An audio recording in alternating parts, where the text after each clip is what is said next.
And still, they don't need to even dig too deep. It looks like about half a meter. Face planted. Now all three of them are just playing behind those three larger elephants. Then Craig, what I might try to do, let me go forward a little bit. I just want to show you guys how they play. It's so cute to watch.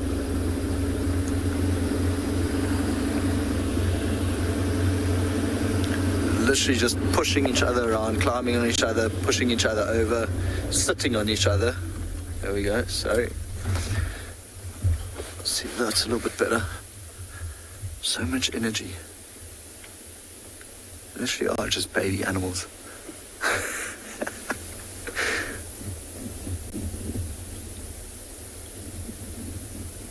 I mean, their nostrils must be just filled with sand. And their mouths. It doesn't look too comfortable. I mean, the front leg was below the entire body.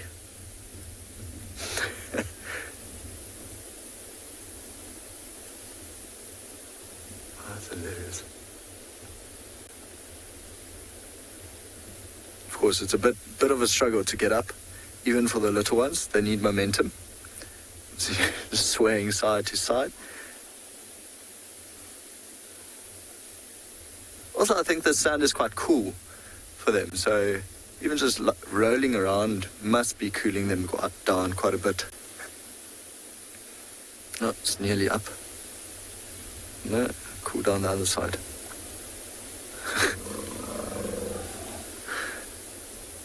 Oh.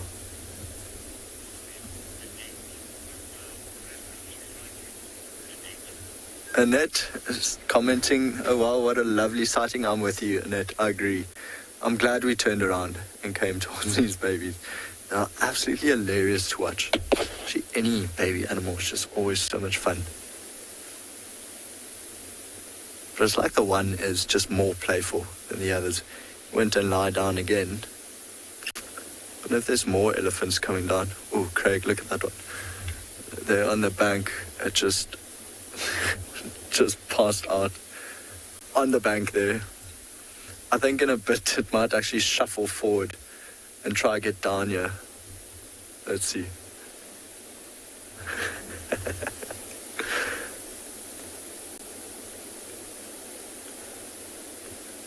It's having its own fun.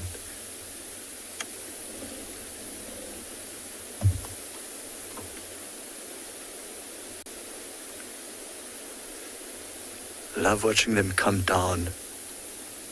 Often it's quite awkward. They'll be on their knees.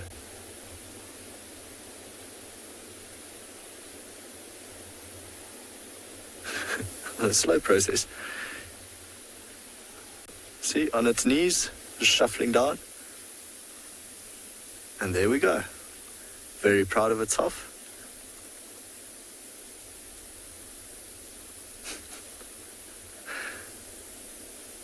And digging their own holes.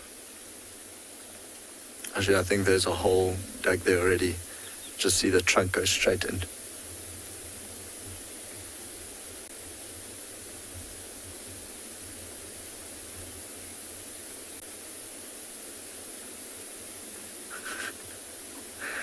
Not really too sure what to do with the trunk just yet. So it's trying to mimic what the parents are doing, but instead of drinking water, it's literally just shuffling sand into their mouth.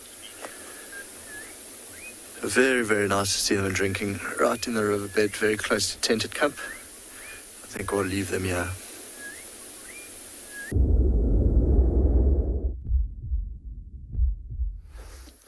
And we have the whole family reunion. One lioness, just one lioness came out from the thicket, walked around from a different thicket, and then all the cubs came out to say hello. She's now going back into the thicket, but then that's the cubs all out in the open. So we've got 3 different groups of cubs here. There's 3 older ones that probably around about 9 months old now. Then there's 3 6-month-old ones, and then there's 4 about 4-month-old. So that makes 10 cubs total in one pride with 4 lionesses. So we're still waiting to see what the 4th lioness is going to bring out.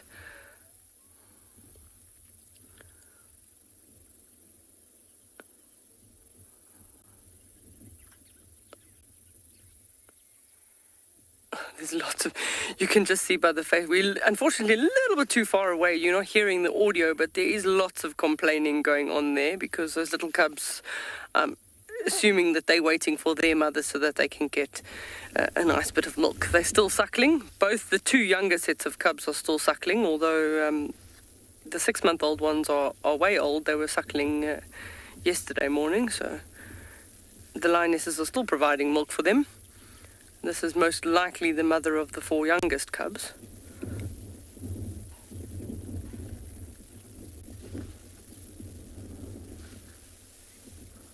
They're all watching. There seems to be, I can only hear, there's a partial sort of confrontation going on in the bushes, which will probably be the older cubs and that lioness that walked in there.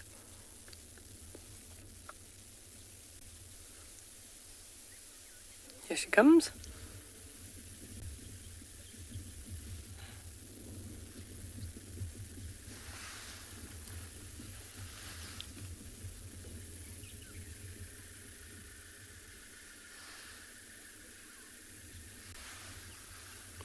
So Jerome is asking, is this the dominant pride in Tswalu? So Tswalu's actually got 2 prides. There's a southern pride and a northern pride. So neither one is more dominant, but they certainly have more numbers in this particular pride. And the males visit between both prides. This seems to be this particular pride's almost northern boundary. They don't tend to extend further north, and then the other pride is not too far from where their southern boundary is.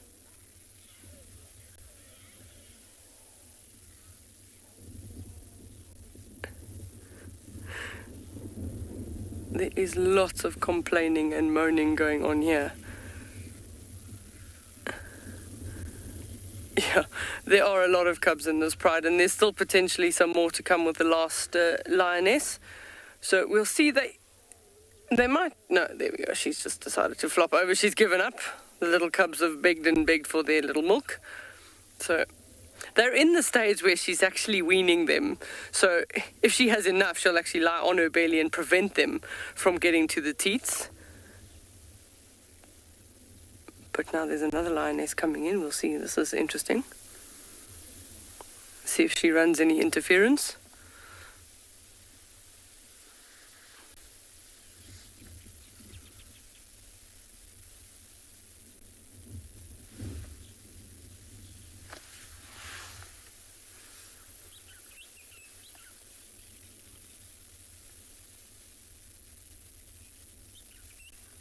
Now all the moaning and complaining has stopped because they're able to suckle.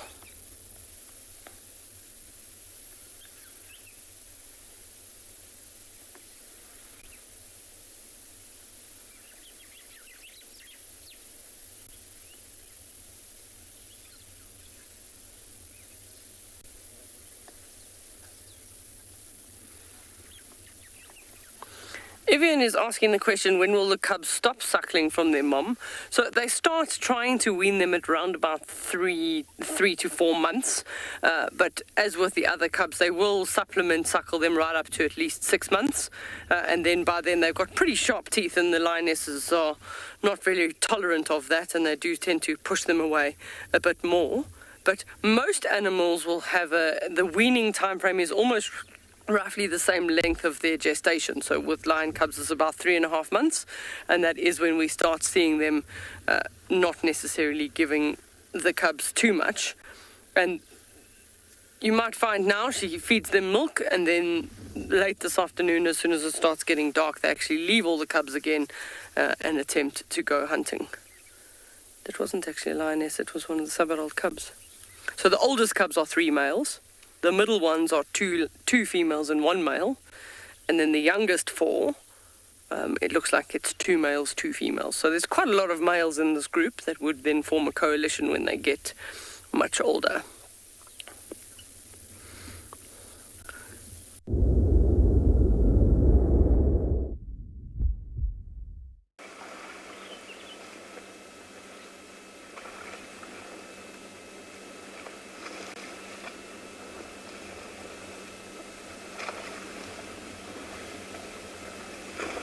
bit of play fighting. What a relief it must feel like for their large bodies to be nice and cool, and then also experience a sort of, or at least a little bit of weightlessness as they're in the water.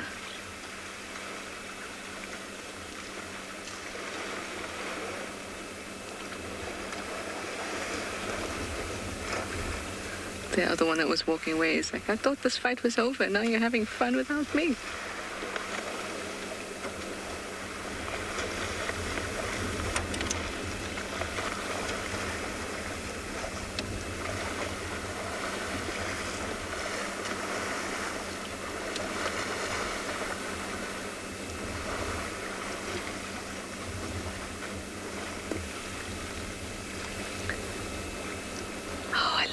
When their whole bodies are submerged. Look at that. They look like they're having the time of their lives.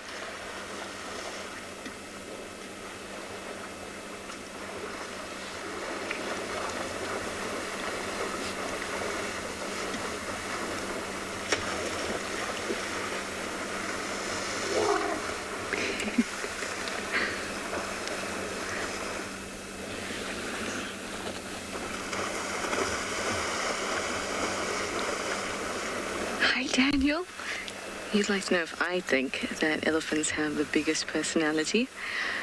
I'm definitely biased towards elephants. I love spending my time with them. And they do have a lot of personality. But I also think so do our leopards and our hyenas. But the reason there is that we can follow individuals quite closely. And this one's hitting its trunk to the back of its head. When following our hyenas and leopards closely, we get to know their personalities, you know, as individuals. But when it comes to elephants, it's more difficult to do that because of the home ranges, the large home ranges that they roam. But just in one sighting with them, you don't know if it's the same individual or not. Just in one sighting with them, you get to know something about them. They communicate with me somehow. And with you guys, you'll see when you're with them in their presence, they're so aware of us that I really think that there's a lot more going on on an emotional level that we will ever really know. And I think they have buckets and buckets of personality.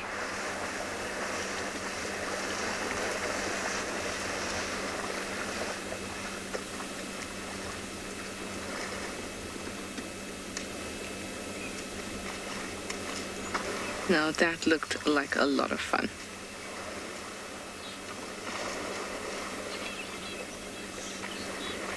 And it's continuing.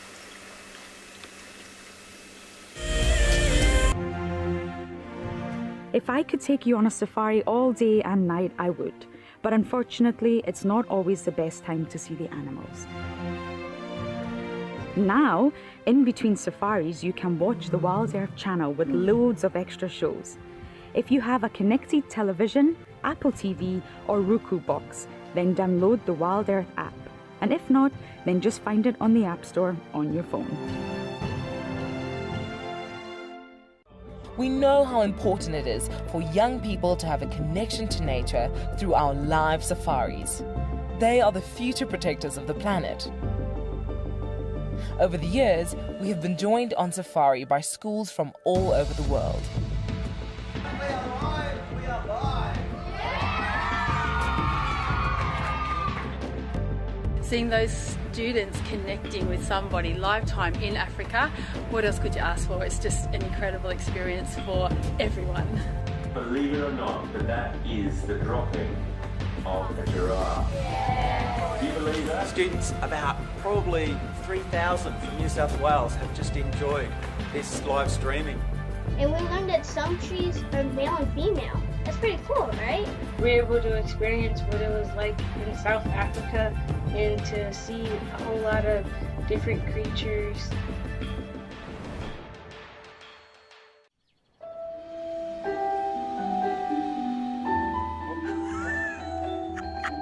Has it just pretended to be dead? Oh, that was amazing.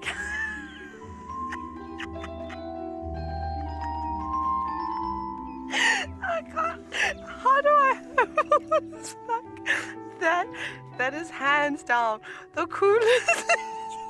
Expect the unexpected here on Wild Earth daily. My favorite animal is a leopard, purely because I just think they are just the epitome of feline grace and power, and the way they can move about in any environment and remain hidden until they want to be seen, I just find incredibly intoxicating, and they're amazingly beautiful.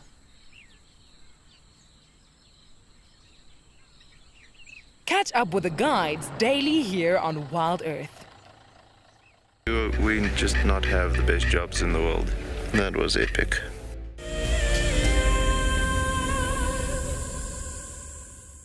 With one of my favorite birds that we get at Cheetah Dam, which is a green-backed heron, and it's busy hunting fish in a puddle, which for this bird must be as easy as it gets. These guys are masterful little hunters, and they sit in this little position that you see like this, with that neck cocked and loaded, and they then basically shoot it out and grab whatever fish is kind of swimming around in there. I don't think there can be a lot left in a little pond of that size, particularly because when I first arrived, there was 2 hummerkorps and this little greenbacked heron sitting in that same little pond. I don't even think you can call it a pond. Let's call it a puddle. It's definitely a puddle, not a pond. And so there can't be a lot left in there between those 3 birds. I would imagine they'll clean this up pretty quickly in the next day or so. And it's just the remnants of when the dam was overflowing. It's a kind of area where the water sort of, because it came off of the concrete slab that crosses here, it created a little bit of a furrow with the force of the water, and it's created a perfect place for water to gather and to stay and hold a little bit longer. And small little fish like little baby catfish and baby bream would have been washed over this dam wall and unfortunately would have stayed in this little puddle thinking that it was going to stay safe.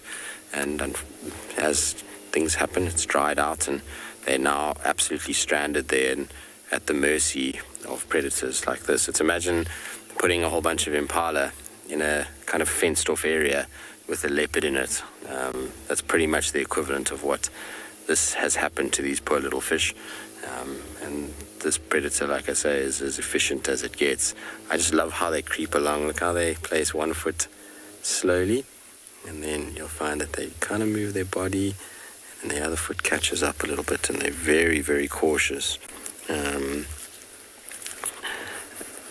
to not disturb the water too much. Obviously, you know, we know how skitsy fish can be, so you got to just try and kind of go slowly, and then from there, let's see if it'll shoot out. It looks like it's ready to go.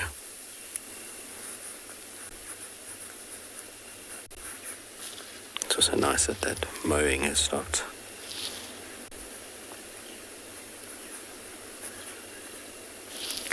So 50 they do. These birds are very, very patient, and it's good to be patient. You know, they need to be... Oh, almost went. Did you see even the little wing beat there? It's difficult for us to get a better view than this. Unfortunately, the grass has grown right up against the edge of the road, so we can only kind of park here. Otherwise, we're going to spook this little bird. I'm hoping that what it grabs, it'll kind of come back. Often what they do is when they've grabbed something, then they move back away from where they've grabbed it towards the edge and kind of swallow it there. I can't imagine that these fish will be anything of kind of size, so it should be a quick swallow and shouldn't have to worry too much about it. It's definitely ready to go though, isn't it? I've said this many times before, but I like them because they remind me of leopards, the way that they go about their business. It's like this slow, methodical stalk that takes place, and then this explosive movement from there that then results in either success or failure, which is very leopard-like. Their little kind of skulking movements that they do, and even the way that the little wings twitch when they get excited is the same as like a leopard's tail. So always kind of, when I see them, they're like a little leopard bird in my mind. Of course, they don't look anything like a leopard, but they have attributes that leopards also have, and patience, as we've just said, to be able to sit like that. Imagine holding that pose. It's something that us as humans just struggle with. We get twitching muscle fibers if we hold a pose for too long. You can imagine with these guys like holding like that, how difficult it must be, especially because if you look at the way that that body is shaped at the moment, the back leg is actually up. So it's balancing pretty much just on one leg at the moment, while trying to move the other one gently. That's very cool.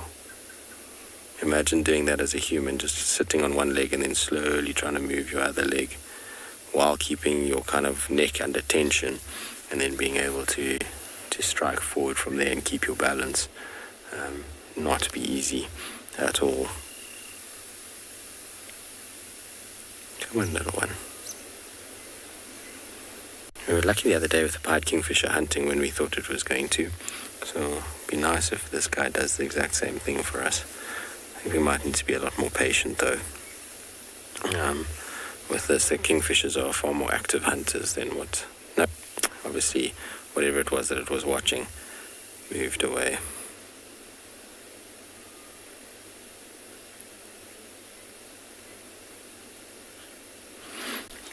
I think this bird needs to be quite careful though. It's, like I said, this water's right up against the concrete. It would be travesty if it head-butted the concrete. I'm trying to grab one of these fish, which I'm sure are right up against the edge. All right, sounds like something exciting is happening in Ngala, so let's quickly send you across to them.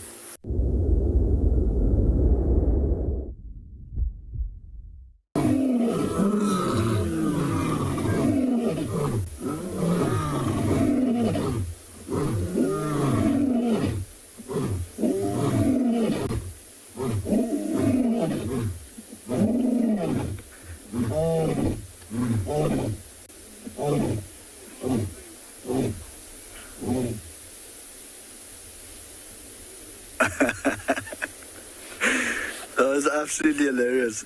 The one Rasmal, the one standing up now, he he was actually just moving closer to the shade, and he got too close to the one lioness, and the babies were feeding on her, and she got up and gave him a smack, and so this made him angry, and he just started roaring, and then everyone just joins in and they roar.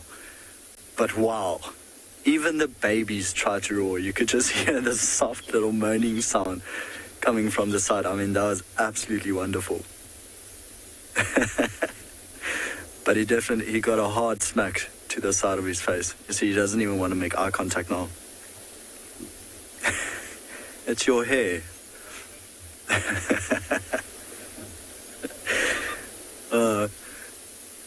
Just this whole scene has been wonderful to watch. I mean, just watching the vultures. There was one earlier that tried to land on a silver cluster leaf, and the bush is too small, so the whole thing just collapsed underneath it. See that one baby now smelling the dad, saying, "Are you okay? Sorry about my mother. In a bad mood." How cute is that? Got a bit of fur stuck in the teeth there.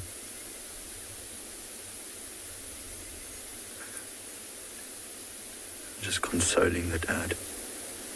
You're okay, we're not that angry. It's fine, you can join us in our shade.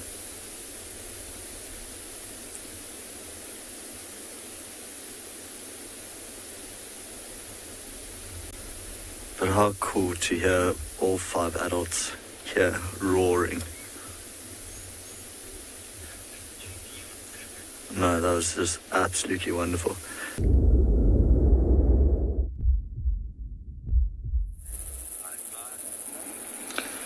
So we are sitting here at quite a remarkable sighting. It's a bit of a distant view for us, but up on this beautiful rocky outcrop, we have a brown hyena, and it from what we can see anyway, it looks like 2 cubs. That I can clearly see 2 cubs are busy suckling from mom. And it's such a rare sighting to have. Brown hyenas in general, they normally are seen as being solitary. And when you view them, you're normally seeing them on their own. They're out foraging on their own. Very shy, very skittish, very, very elusive creatures.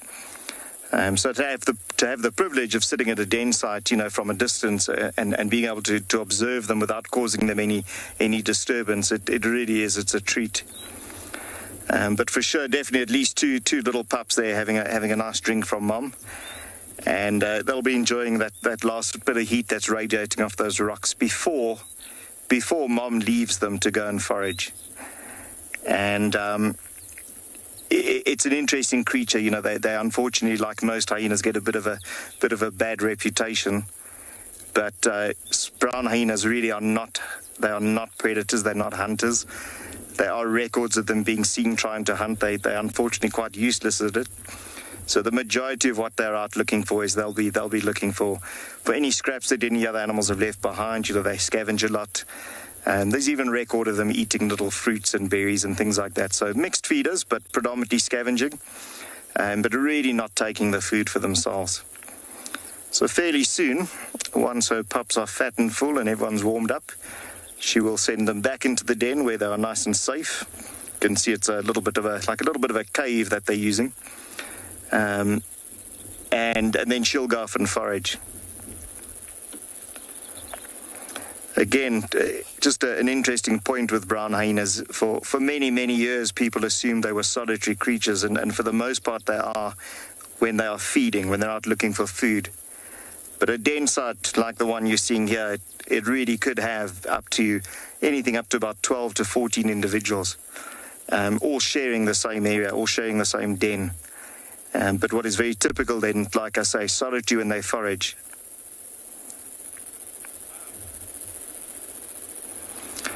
Penelope, you're right. This is very cool.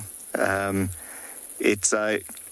very fortunate out here in Swali that we would have a very good population of brown hyenas. Healthy population, and we've got a fair amount of spotted as well. But it seems that the balance is quite good for them in that the brown hyenas thrive in this environment. They do really well here, but not an animal you could expect to see every day. And certainly not something you'd have the privilege of watching a mom feeding, tending to her youngsters. So you're right, it's a very cool thing to be watching in the afternoon.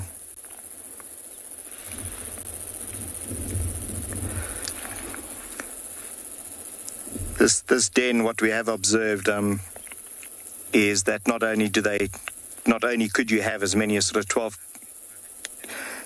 12 to 14 sharing it, but technically speaking, they share it with other creatures as well. So for sure there's a big family of porcupines living in there with them, and they peacefully coexist.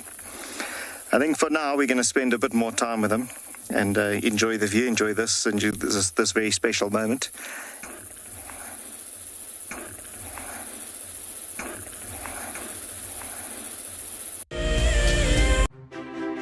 As a naturalist, it's really important that I stay up to date and up to breast with what's happening in the wild and the world around us.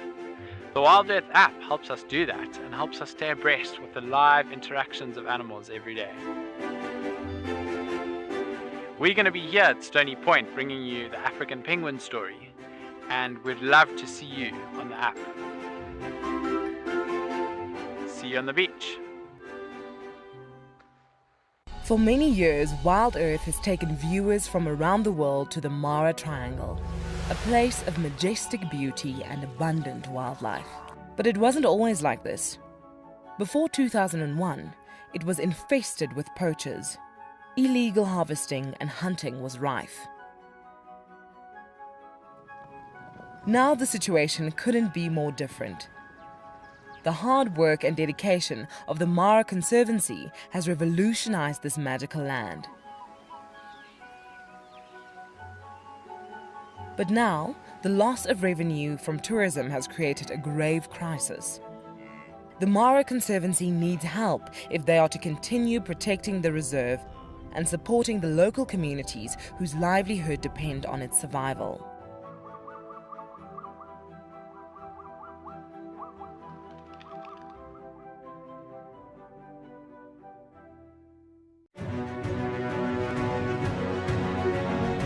Hello, boy. You are a monster. And he's coming right up to us. Hello, boy. Oh, settle down. Settle down. He is very, very close. He's pushing his trunk against the car. You can feel the car moving. Hey, hey, hey, hey, stop that. Expect the unexpected here on Wild Earth Daily. I am an outdoor photographer, a wildlife filmmaker, and a conservation storyteller. Penguin Beach is going to offer us this really unique opportunity to watch and pick up on the smallest of details in the penguins' lives. It's going to allow us the time to really get to know these penguins well, get to know their story, and get to interpret the little finer details and share that with you with a live TV show and get you to fall in love with penguins.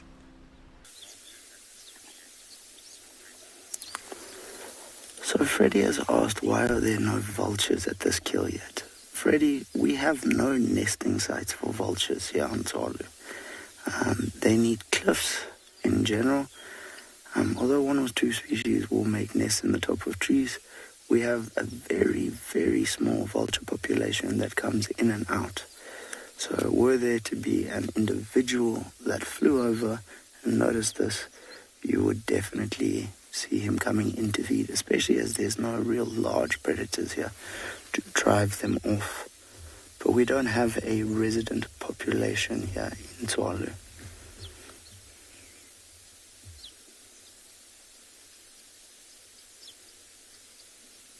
Still one or two jackals on the outer fringes popping in and out, but they're a little bit nervous to come into the carcass.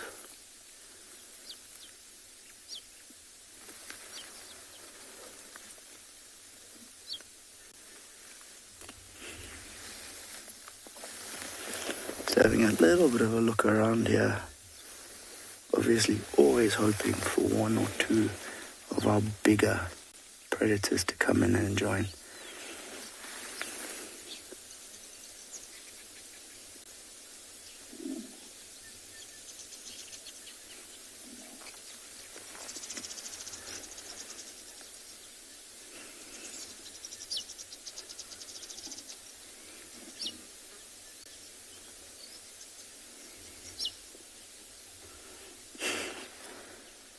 Watch him feed, but he's constantly twitching those ears.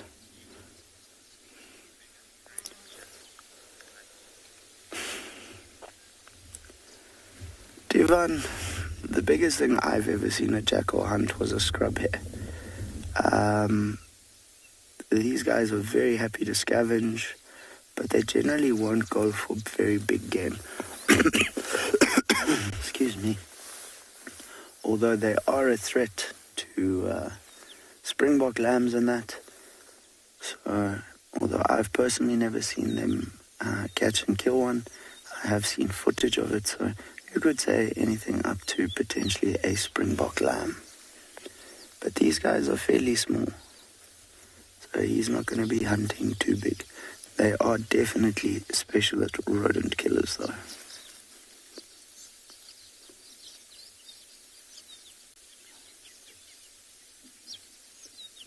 I was getting a bit of a bigger, broader perspective here. These other jackals are not so keen on returning at the moment. So this gentleman has a feast for one.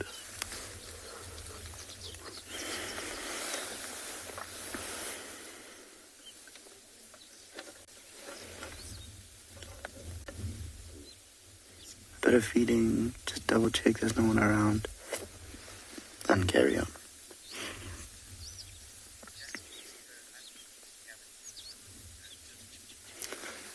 So Christian, jackals, I think you can safely say, are happy with either scavenging or hunting. And in this case, scavenging is often a free meal, and they're not the fussiest of eaters. These guys will feed on some pretty disgusting stuff.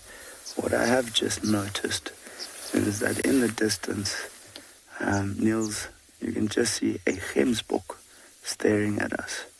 So obviously the breeze is carrying the smell. You do wonder if these individuals were potentially part of the same herd maybe. But yeah, just a little interesting sighting. Can you see it there, Niels? He's about 2 meters to the left and about 50 meters back. Just that smell being carried on the wind. But yeah, Christian, I think you can safely say that these guys are happy with either or. Eland isn't so sure what's going on here.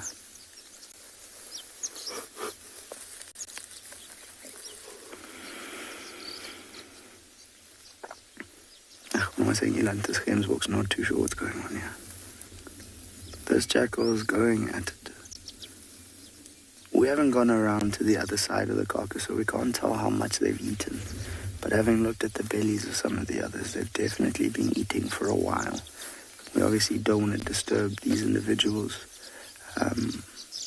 and drive them away from the carcass either.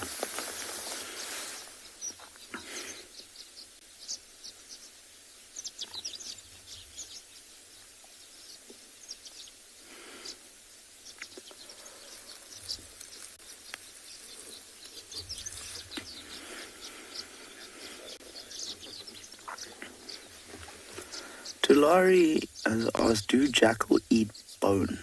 Tulare, they might crunch on very small, very thin bones, but they don't have the size or the jaw strength to break through the thicker bones. So they'll be primarily feeding on much smaller stuff. But I mean, if you watch them eat a mouse or a mole rat or something, they pretty much crunch that entire thing. So yes, you can say they do eat bone, but only of your much smaller stuff. They're not going to be able to crunch through the bones, for example, of this young Gemsbok.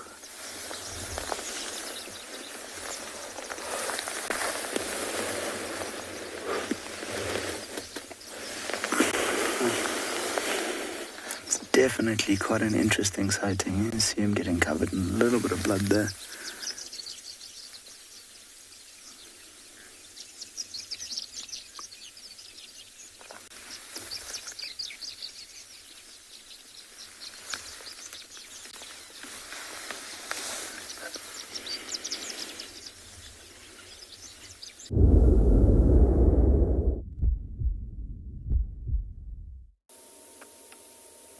These two male cheetahs were actually lying down and sleeping in the grass, and then both of them just heard something. Look at the one here on the left-hand side. Or closest to us is still looking around, trying to listen. Oh, look at that beautiful afternoon light on them as well. These two brothers obviously very alert. Earlier we were talking at Twalio about how they are at the bottom of the predator hierarchy, and that's why they are so alert. They were just falling asleep in the grass here, and both of them heard something here close to them and jumped up quickly. Oh, this one's going to lie down again.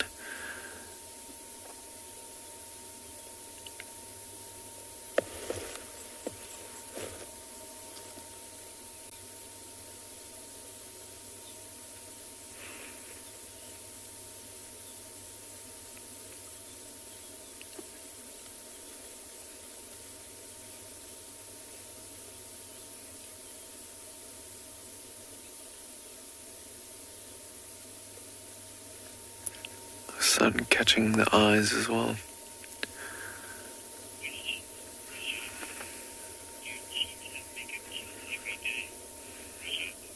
Rajat, you're asking if cheetahs kill every day or make a kill every day.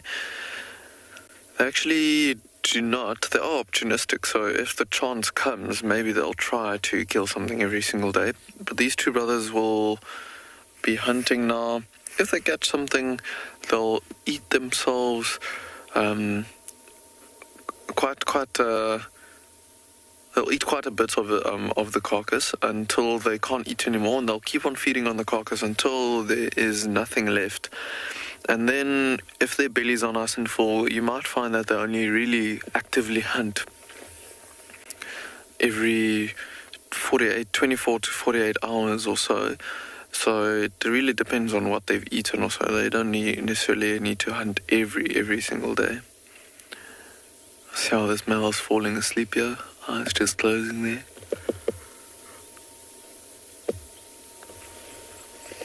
I suppose it is actually getting a little bit chilly here afternoon as the sun goes down. So these two males are really enjoying lying in the sun here, just soaking it up a little bit. They were walking quite a distance. We followed them for about 1 kilometer or 1.5 kilometers where we found them. And I think they were walking quite far from before we even found them, so no wonder that they found a spot to come and rest for a little bit. I think these two males are on their territorial patrol. They were smelling and scent marking earlier a little bit.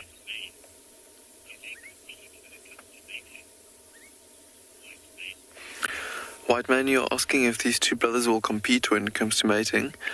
Indeed they will.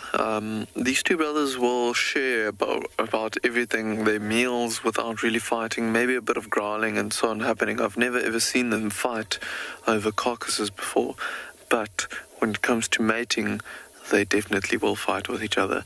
Then you might find that the most dominant one will probably fight with the most dominant one will probably get the first right to mate, but they'll mate with both of them. Will mate with a female as well, as I'm sure they don't care that their genes are being passed on. It's not like lions, white man, that actually they won't share females at all, or at least the males that I've seen on Pinner, they don't share males. I've seen videos and footage of other male lions really mating with a female, more than one of them, but cheetah don't fight as much as lions do, I guess. A bit of an ear flick there, maybe some insects coming and sitting on the ears of this one closest to us. See his eyes just open for a moment and then closing again. Where they are lying right now, if you drive past on any of the roads that's close by, you would not even know that they are here, just because the grass is quite long around them here.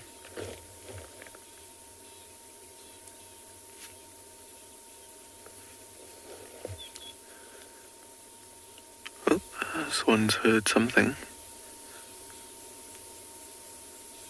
See how he's got like a whole piece of his ear missing? The right hand ear there. Very aware of what's going on around him. A tail coming around every now and then to swat some flies off of him. See the scar on his nose there as well, probably from fighting with his brother, or maybe other dominant males in the area.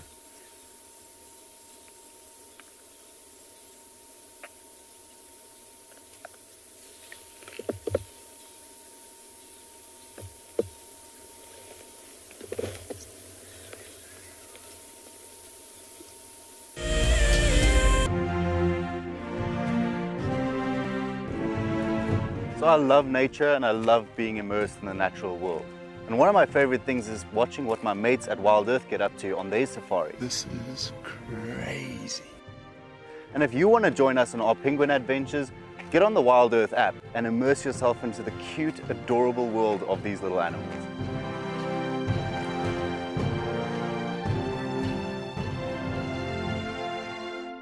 Staying one step ahead is the key to survival out in the African wild. And now you can stay in front of the pack with a WildEarth weekly newsletter. Sign up to be a WildEarth explorer and you will get exclusive behind-the-scenes stories about your favorite guides and camera operators. Information about our upcoming plans and projects will be delivered to your inbox every week before anyone else. And you can hone your guiding skills by taking part in our Identify Me nature quizzes. WildEarth Explorers, it's in your nature. Guys, just watch what's happening. See, watch the elephant, watch the lions. See, the first ones to run are the cubs. Can you see them? They are right here. I'm not sure how scared you were, but I was quite nervous. But absolutely incredible. Expect the unexpected here on WildEarth daily. My name is Steve, and one of my favorite things at WildEarth is getting questions from you. The type of questions that I really like are those ones that really help us to unpack and understand and really integrate the ecological knowledge and fully appreciate the importance that animals such as these Cape buffalo bring to the ecosystem. If you want to ask a question on WildEarth, you're going to have to register on the website. But once registered, just head on over to the live safari page and enter your question under the live feed. Delivering 6 hours of HD wildlife content live every day is no small feat. It's a massive team effort, and we all rely on one another. Cam ops have a bit of work to do in the morning.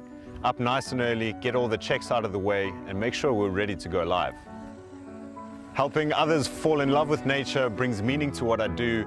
It's also a lot of fun.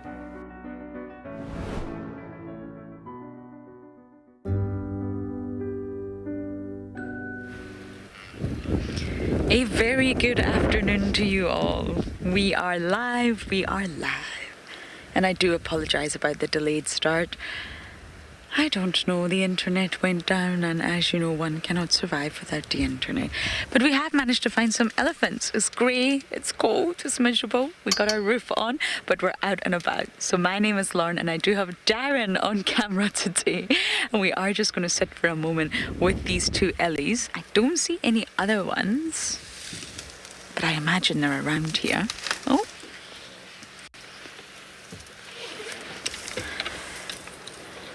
But before I forget, even if we're late, we're still live and we're still interactive. So please do talk to us, everyone. Send in your comments and questions the same way as you always do.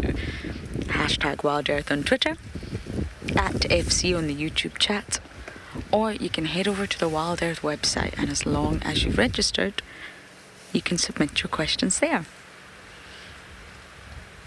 And just like this little elephant, kids, if you are watching, please do talk to us. We always welcome your questions. That'll be the last time I say this for a while. Kids, you are the future. So you send in your questions via email, and the email address is kidspodquestions@wildearth.tv. Now, I'm going to let you all enjoy this sighting. There's just one thing I want to say. It obviously is my last drive for 2021.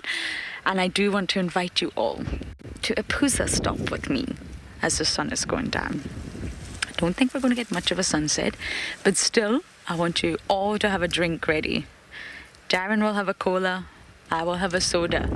We have a cooler box here, and we have a picnic blanket. So I would like to invite you all, once it's time for sunset, to get your drinks ready.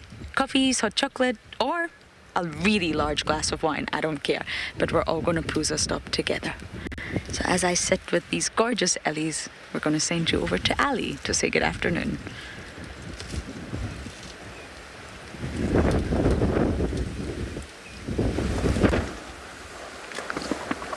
Well, at least Shasha is out and about, and we almost missed it, but thankfully Owen was the one that actually spotted him lying... Good afternoon, mobile stations. Mobile from Jackal, any updates? Lying down under a different marula tree. There's still a little bit of the kill left, so perhaps he's going to spend the afternoon here. And it's looking very stormy out there, very ominous. Not looking forward to getting pelted on by the rain. My name is Ali, and I am allergic to water that falls on me. And on camera with me today is Owen, the leopard spotter for the afternoon. So I think we're going to spend our afternoon with Shasha for a bit, see what he gets up to. I mean, there are good chances of him getting back up on the tree and then just going after that kill. If, you know, the weather doesn't break and there's not imminent lightning, because it's looking actually fairly scary at the moment.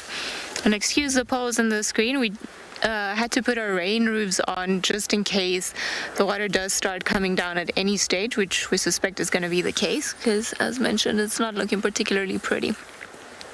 But fingers crossed the weather will hold. Not that Shasha seems worried whatsoever. I have a suspicion this is what he's been doing since we left him this morning, just digesting everything that he's eaten. And he did pretty well. The strategy of putting that impala in the highest branch possible has served him well. He is a happy leopard, because he's a fat leopard, and leopards always like having food. Although, I don't understand why he's panting so hard. It's actually pretty cold right now. Seems like Mike is also braving the weather, so let's head over to Pridelands to say hello.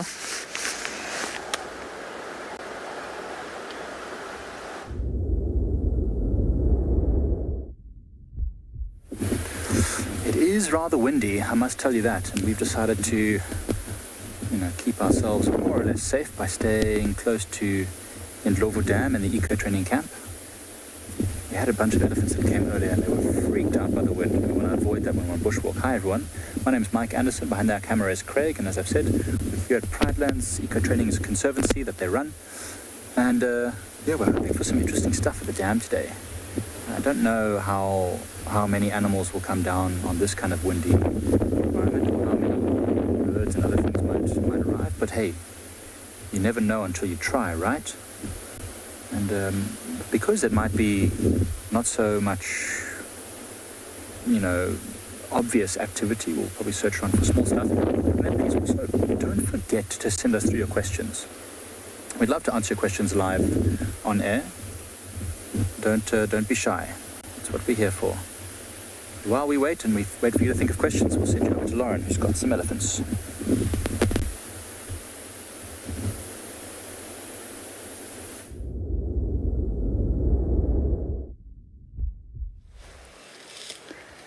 Talking of elephants, they came very, very close to the car.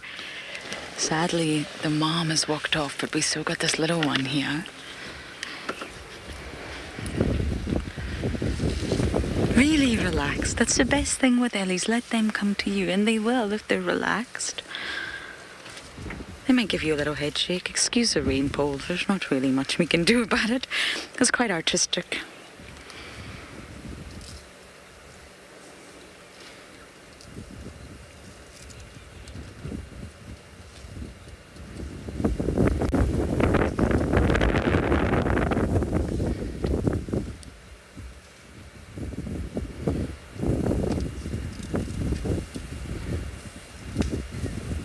Do you know, I find it so fascinating that Ellies and all the herbivores, they never demolish or they never glean the leaves of the entire tree. They just take sections of it, bits of it, and then they move on. Sustainability at its best.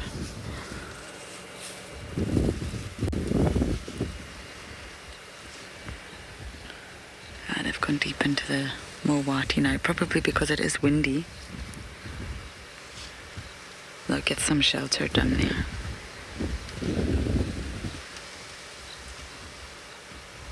Considering the conditions, it's not a bad start to the day, I must say. The conditions are not good.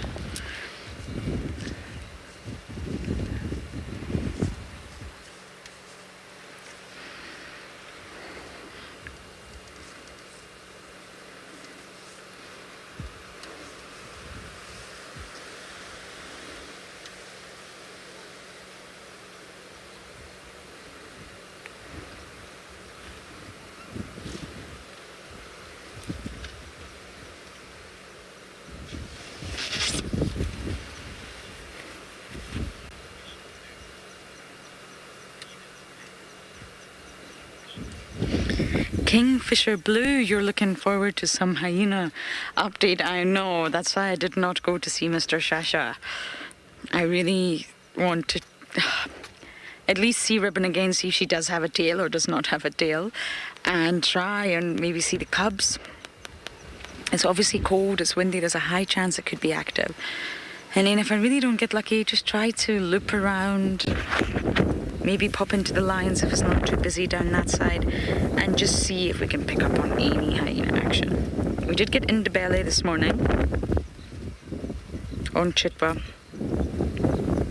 She was still limping quite severely. So she was limping before this though, I must add. So she's at least checked, she's been seen. There's just a few others that I really want to try and catch up with. But I think our Ellies have more than disappeared. So we are going to bumble, but there may be more. I think I'll bumble slowly. There may be some more. Just around the corner. I've got my shuga with me. You'll all remember the shugas from Kenya for the Pusa stall. Very excited. Okay, I'm going to head to the den very slowly, and we're going to send you guys back over to Shasha.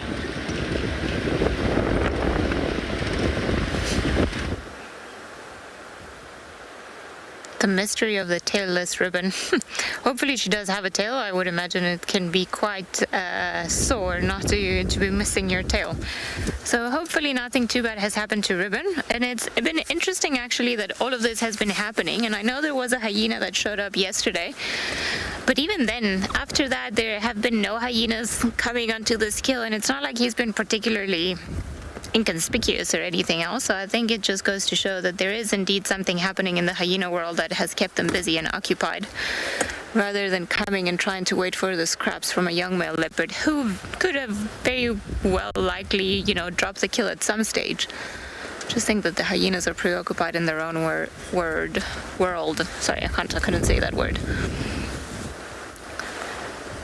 Shosh has been clever though. He's tucked himself in a spot where he might be a little bit more guarded from the wind. The best call would be just to go into a thicket if I were a leopard.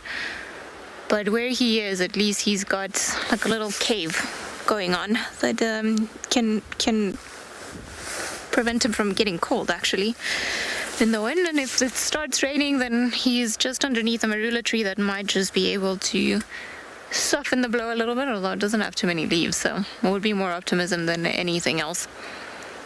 But fingers crossed we're not going to have any rain today. It is threatening quite a bit. I'm kind of waiting for that one flash of lightning and thunder just across the sky. It feels like that kind of situation. Not that he cares or that he can do anything about it. He'll just be very happy there.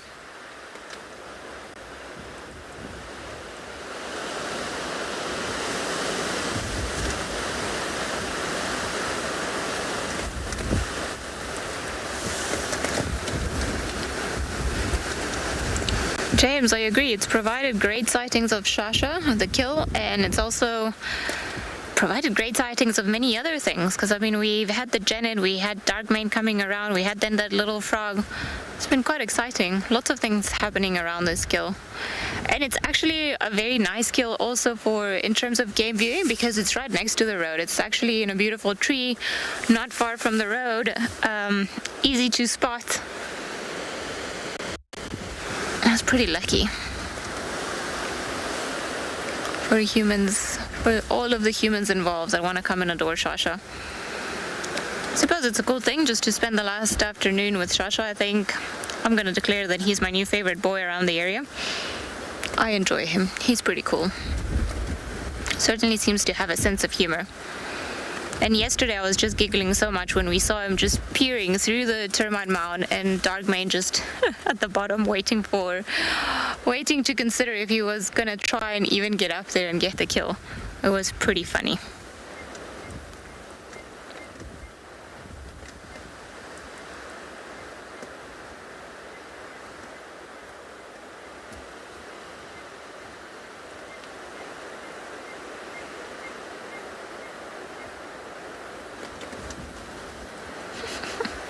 Look at that fat stomach. You almost feel like going and rubbing it. Just being like, I'm sorry you ate so much. You'll feel better soon.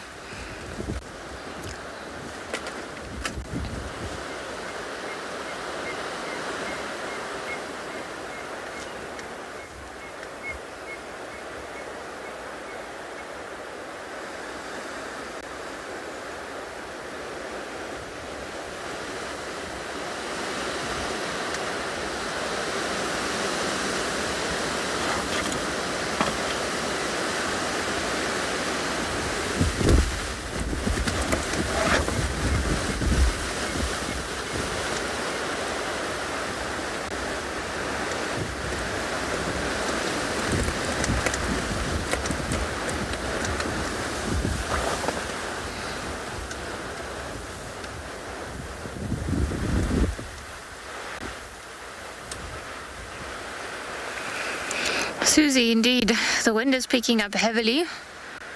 Well, it hasn't started raining yet, which is a good thing, but if there's anything we've learned in the last week is that the weather has been incredibly strange, even for the summertime. I mean, it is storm season now, but it's even been a little too much. So, and trust would have it that on our very last afternoon when we wanted sunshine, we would get a lot of rain, or well, strange weather. But we'll take the wind over the rain for sure.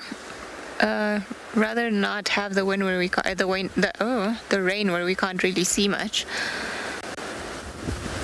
But it is cold. I'm glad I've got my shuka with me though.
The reason I decided to buy a ticket to Dream is I really want to experience what you guys experience, see what Lauren sees what BK sees.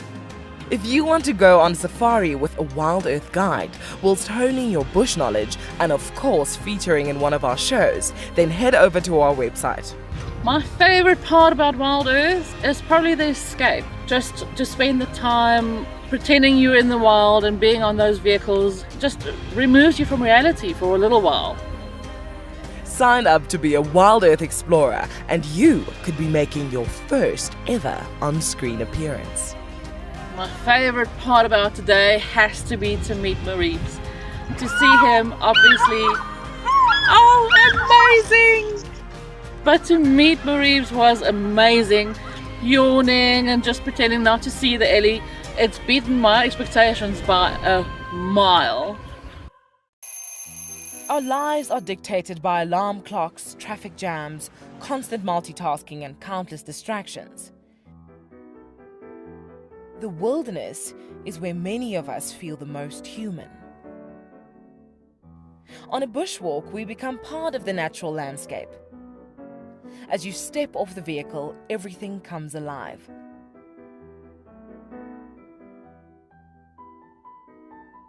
As with any risky experience, walking amongst these animals inspires awe and appreciation.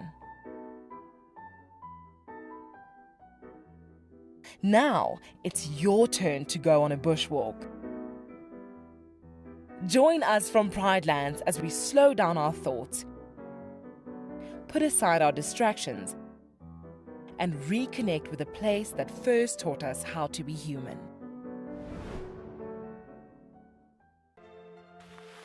We have a baby pangolin, a baby pangolin.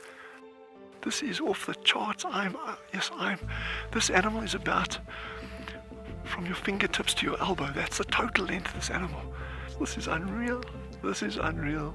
This is unreal. This is like now my 4th Christmas in a week. We should do this more often. Tune into WildEarth every single day. It's in your nature.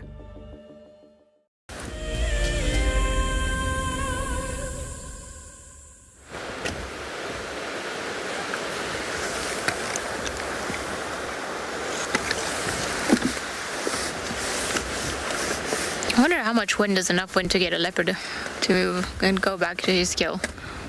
Although, if I were a leopard, I wouldn't really go up the tree now. It's windy, it'll be cold up there, so unless he's really hungry, there's actually no reason for him to go up there just now or until the weather settles a little bit more.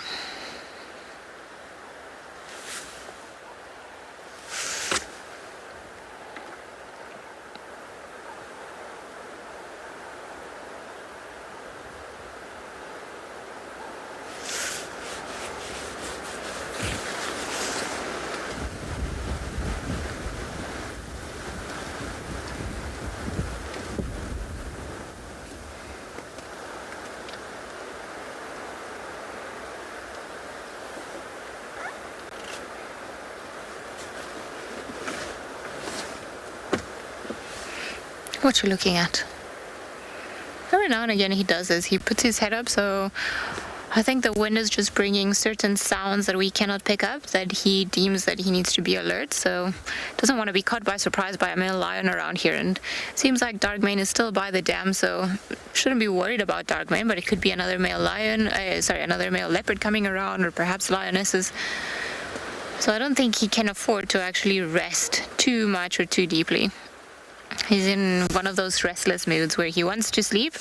There's just too much happening to sleep comfortably. Perhaps an overstimulus of a sensory over. What the word is I'm looking for? Overload. Thank you. Stimulation. That's what I was trying to say. I don't know why the words weren't coming. Obviously, my brain is fried already.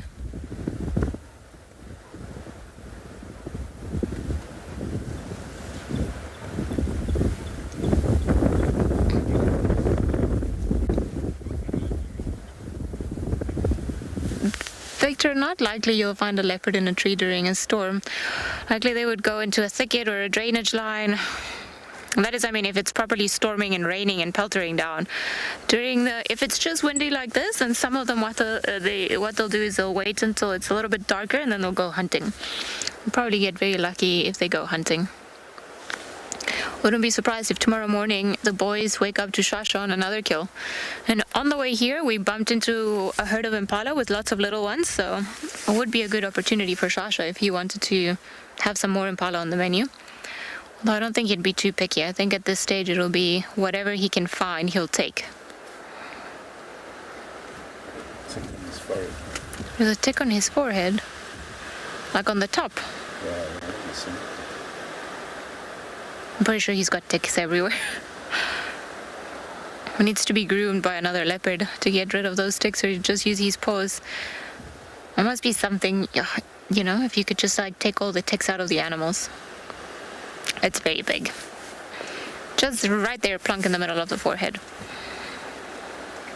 And he would obviously not be able to lick it, but that's where the paws come in handy. And when they start grooming themselves after eating or during the day, then those paws, you know, as they brush against the head, then sometimes they're able to dislodge some of the ticks. So I'm sure it's itchy. Must be itchy.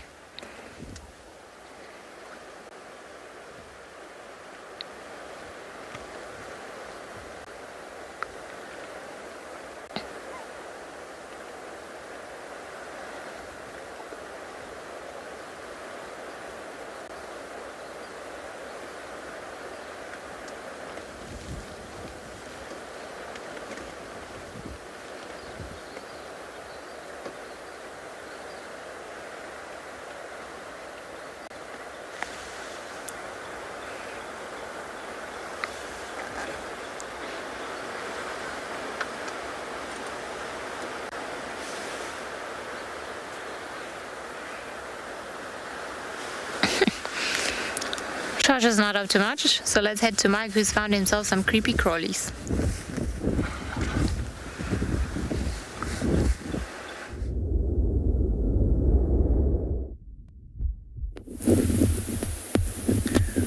Who needs leopards going up trees when you've got grasshoppers crawling in the grass? Just like this one. Equally as camouflaged as a leopard, if not even more so. Remember, a leopard has incredibly powerful defense mechanisms, from its speed to its ferocity. It's got claws and teeth, it can climb, it can do all sorts of stuff. This grasshopper has very few of those defense mechanisms. It can jump and fly, I suppose that's a pretty big deal. But it mainly uses the fact that it is basically invisible to stay hidden from its potential predators. And grasshoppers are herbivores. It is just eating the grass, dead material, leaves, whatever it can find. It basically eats any herbaceous material that it can. And so it doesn't need to be rushing around all over the place. It can just wait out this wind, and if it does get a little peckish, just crawl towards some of the grasses and feed there. I don't know if this one has wings yet. I think it does, because I saw another similar grasshopper flying off earlier. But these things don't always have wings when they... Ah, it does have wings. I can see them on the back there. Look how it tucks its legs under. See that when it walks? And then it just sort of tucks its legs to get ready for... and goodbye. Tucks its legs to get ready to hop if it really wants to move super quickly. Now, when they're young, when it's in the nymph stage, grasshoppers don't have wings. They only develop those wings once they reach their full adult level. If you can still see it there, Craig, I've lost it. And there you go, that camouflage working beautiful. Okay, I can see it. It's just behind some grass. If I can point it to you. See, there's a piece of grass right over there. It must look very strange to anyone who was watching us from behind the camera, because both Craig and I are both on our hands and knees, staring at the ground intently. Sometimes this is what you have to do when you're looking for the little stuffs. It's a bit windy and cold today, so the insect activity is not as great as it could be. But I'm sure tomorrow, once this wind dies and it gets warm, we'll have all that abundant stuff. Last night on my way home, gosh, it was kind of crazy. I saw the biggest parabutelous scorpion I've ever seen. And that scorpion is hunting for these grasshoppers, using its very potent stinger.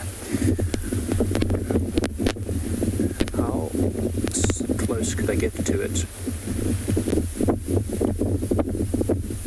Check that out. I'm so close to it, it doesn't even care. So obviously we've become one with the grasshopper. The grasshopper has accepted us into its grasshopper family. But enough of that.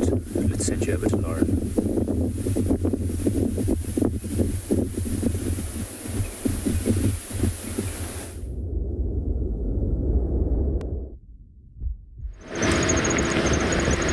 No luck at the hyena den so far, I'm afraid. This wind is literally atrocious. It really is horrendous.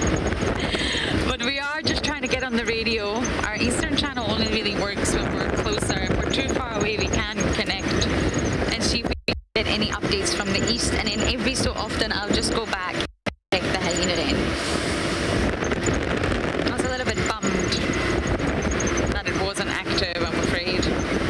I thought with these weather conditions, it's a perfect time for Ribbon to be there.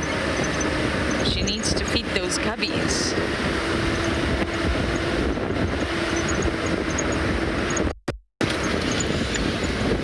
But other than that, we're just bumbling, trying to get onto the east, trying to hold on to our hats. Whoa! This wind is not joking.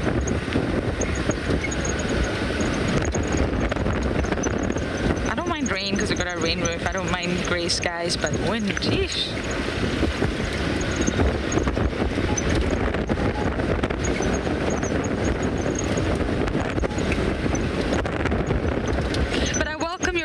Today, these weather conditions are not easy to drive in, so I welcome them. You can ask me anything. Or you can send in your jokes and one-liners to keep us going.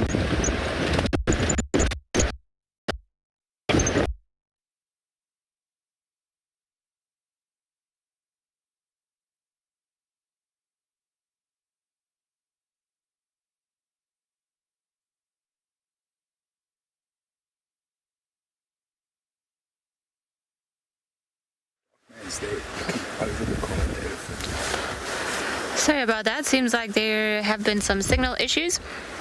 Lucky for all of us, Shasha is still in a very stable position. He's going nowhere. So, I'm not sure. I think we're going to give it another 15 minutes or so, see if he does move or gets up or something. And if not, then we might go do a loop around, see if there's anything else happening, and then eventually come back here in the hopes that he would have gotten up and gone off the tree again.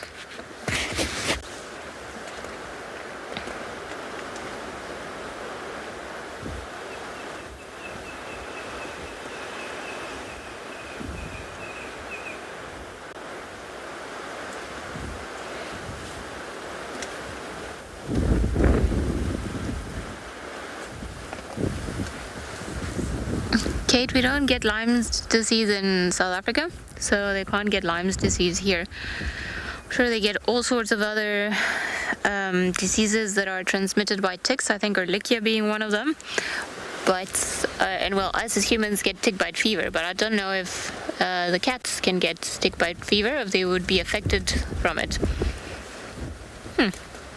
Just know that in general, if you've got too many ticks, they affect your general condition, and that can be then detrimental for your own, of course, your own health or survival.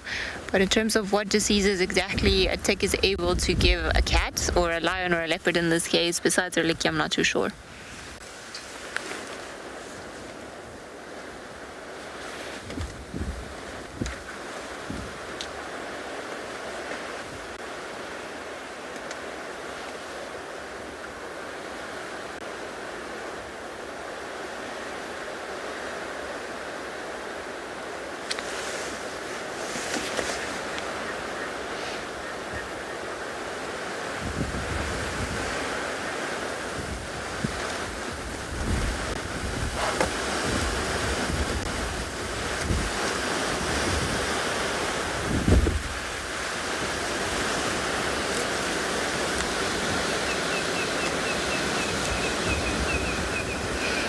Michelle, he does seem to want to be the star of the show again. Very pretty cool cat. But as I said, we're going to give him another 10 minutes until 5 o'clock. And if he's not up and about, then we're going to do a loop around just to give him some time, see if we can find anybody else. Because, I mean, there are good chances of other predators being out and about in this weather. Oh, certainly not getting any better, is it?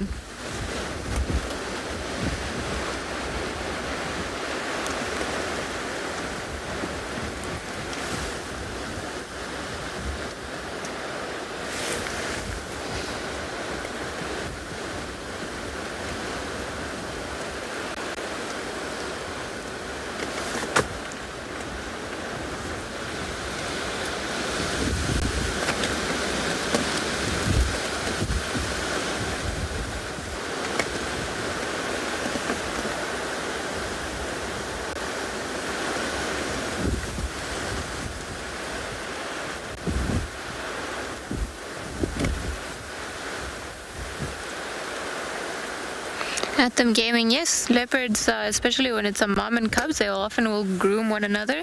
We actually had Tandy and Marieb's furiously grooming a couple of days ago. And they do it to strengthen their social bonds, but they also do it, it serves a second purpose of getting rid of ticks and other little parasites that might be in the way where leopards cannot get to. But in general, it's an act that is performed mainly by mums to cubs and the other way around. So you don't really see it between males and females when they're mating. They don't want to strengthen their bonds. They're only interested in one very practical thing, and that is to mate and produce cubs, and then after that they go. And in the case of leopards, ironically, 90% of the time it looks like the males don't even want to mate. They're annoyed, and then the females are the ones that are very desperate and present themselves, and often they will sit on the males' heads and anything to get their attention. But there is no grooming.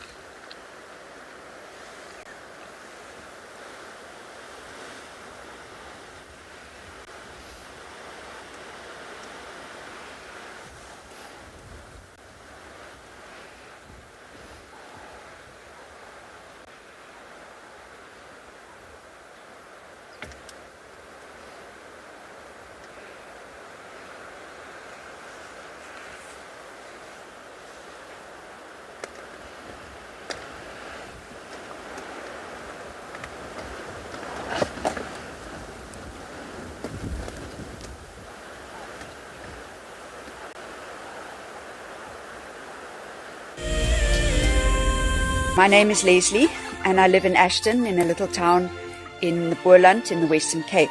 Why I started to watch WildEarth is because I actually grew up in Zimbabwe, born and bred there, and I absolutely love that type of country.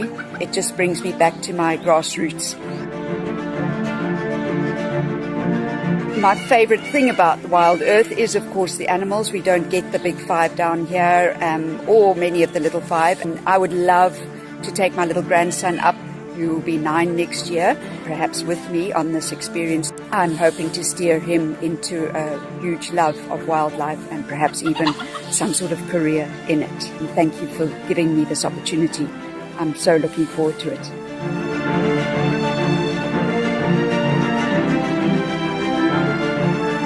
WildEarth Explorers. It's in your nature. Helping kids to fall in love with nature is critical. Our future depends on it. WildEarth has had the opportunity to take many children from all over the world on safari, some from right here on our doorstep. Welcome to those of you watching from Hananani Primary School, just outside Dixie Village. They love learning about nature because now we're having a crisis of rhino poaching. We all need each other, so it is very, very important for the kids to learn about animals, on how to save them or even to protect them. My favorite animal is an elephant because they are very cute, although they're eating the trees or the plants, but they are still very cute to me. The way they explained the animals, asking questions, and we saw our names on the screen, it was so exciting.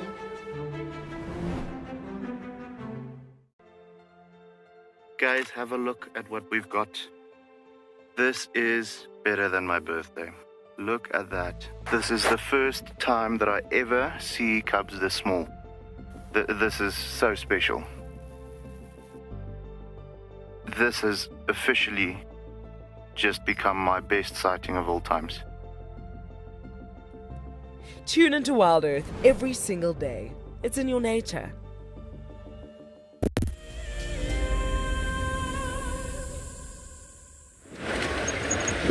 We are now heading behind Cheetah. Not the best place to go live from, I must say. But we are just going behind the lodge. Why? Well, because it's a very good place for lots of different characters. That's the airstrip.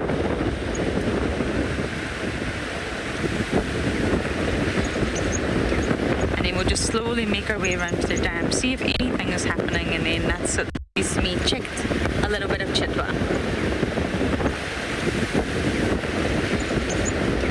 And then we'll just slowly make our way around to the dam, see if anything is happening, and then that's at least me checked a little bit of Cheetah.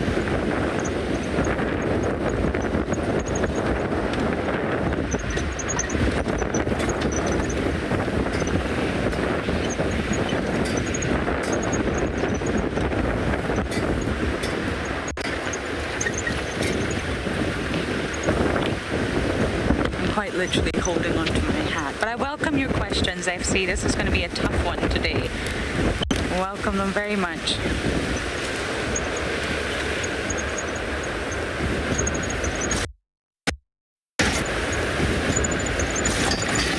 I didn't catch that from Rainy. Did you get it, Daza? What's the first spot you check for wildlife? Wildlife is a very broad term, Rainy.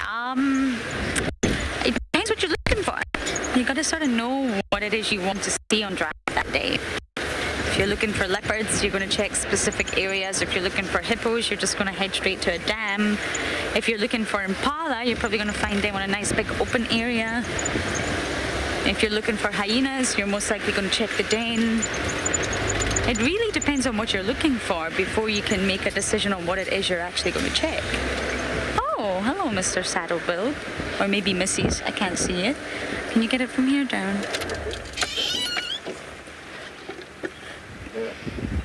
Saddlebill storks are everywhere right now.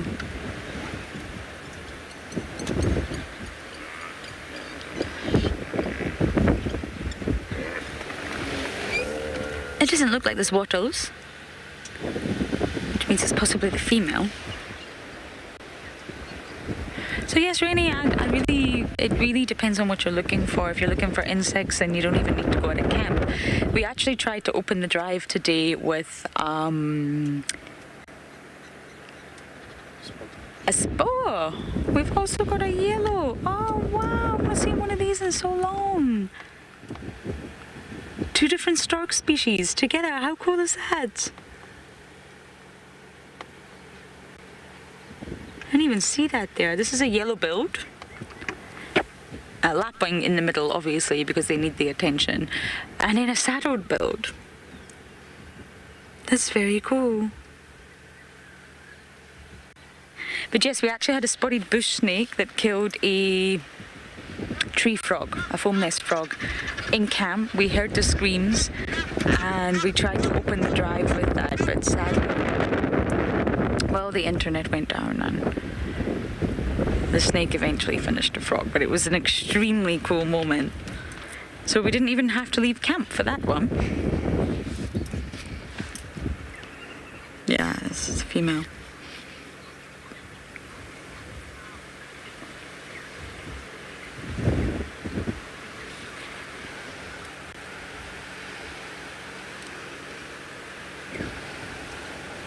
Oh no, I'm talking rubbish. There's the water. It's a male, sorry.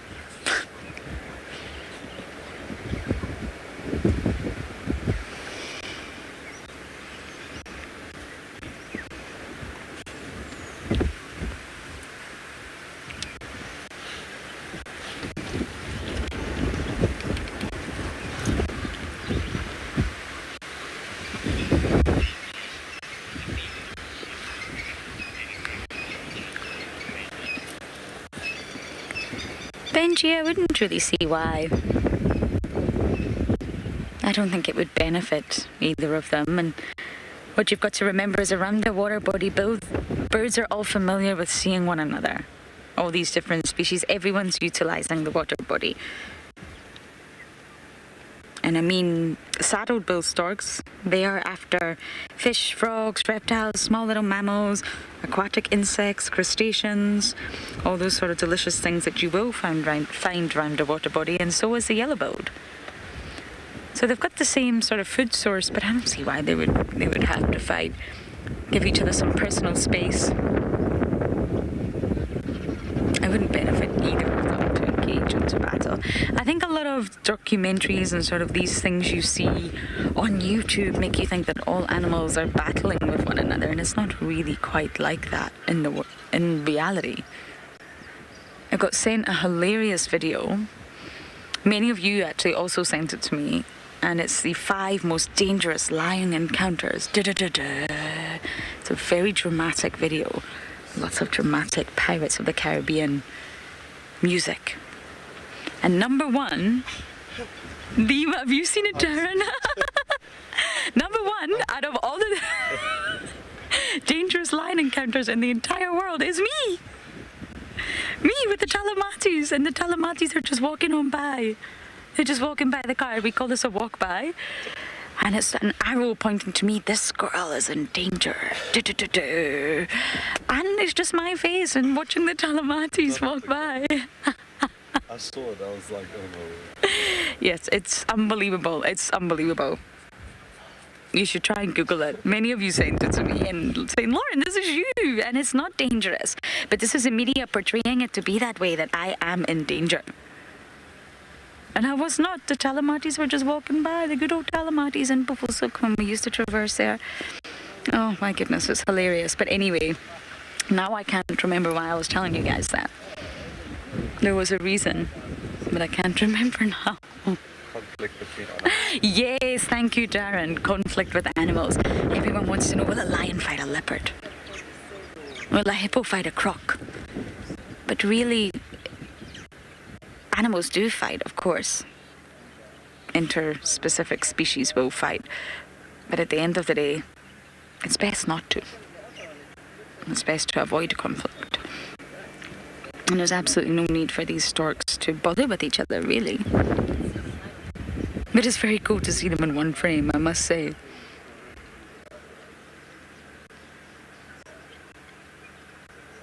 I can't stop thinking about that video. There was also a video of me driving along Buffelshoek Cut Line one day and I couldn't find any animals, so I made a joke that maybe I smell, because I can't find any animals. And I proceeded to smell my armpit live, just as a joke, to see if I smell. And that went viral. And the caption was, "Poor smelly girl scares away all the animals." Ah, you've got to love the internet. I went way off topic here, but here you can see these storks not even bothering with each other.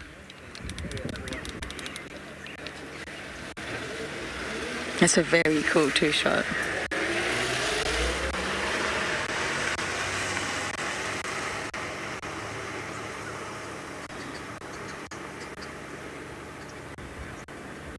It's a very nice size comparison as well. Look at the difference in size. Wow. Okay, I'm going to continue exploring Chitwa and see what else I can find.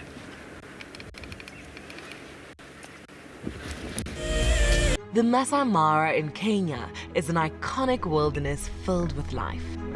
Its inspirational beauty has captivated our hearts on WildEarth for many years. While this season of the world's greatest migration has been missed, WildEarth is preparing a spectacular comeback in 2022. For the first time ever, WildEarth will be running expeditions to Kenya's Masai Mara throughout the 2022 migration season. Hosted by David Githu and Isaac Rotich, you could be a part of the team that shares the wildebeest migration with the world, live on WildEarth's daily safaris.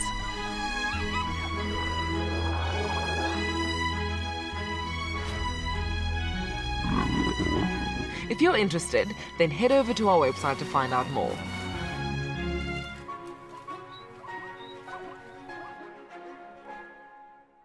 Do you dream of traveling to a far-flung wilderness location where life continues as normal?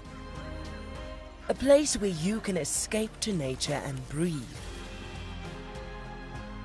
If you become a WildEarth explorer, then this could soon become a reality. Subscribe today and stand a chance to win regular travel prizes. WildEarth Explorers, it's in your nature. Look at this, the little one is up and about. Certainly hasn't had enough milk at this age. No amount of milk is enough. Oh, Corky. Too sweet. Oh, look at this.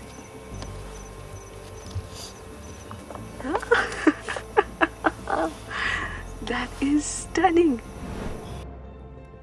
Tune into WildEarth every single day. It's in your nature. Hello everyone, my name is Trishala and I am a naturalist and safari guide here in Djuma Game Reserve in the Sabi Sands in South Africa. I think that the information that we provide and most importantly the questions that you ask give both you and I a really good idea of what's going on. My friend Fernando here, he's a flat-necked chameleon and I love them. They're just these gems that you manage to find in the bush. Catch up with the guides daily here on WildEarth.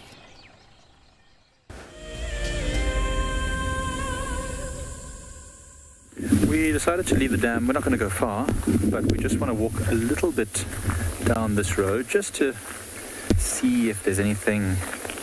Talk about the dam is quiet at the moment. Not much is going on. The usual blacksmith lapwings and Egyptian geese, which we've talked about lots of times now. We don't have to do them, but we'll give you a break from those. Just trying to see if anything jumps out. Catches the eye. The first thing that catches the eye here is you can actually look down the road. You can see on the left side where it hasn't been burnt, how thick it is, grass-wise, and on the right how open it is. But you can notice drastically on the right-hand side all that green growth very clearly. So that's a really important part of what they call cool burns, or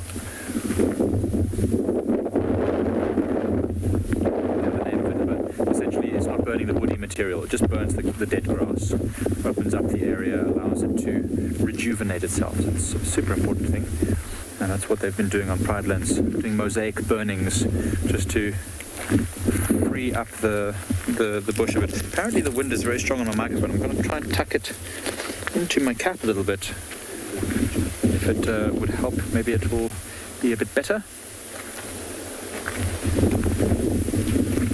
Tough on days like this. I mean, you can just look at this cloud. You can see it's a very dense, thick layer of cloud, and that's not really ideal for us, for things like tracking.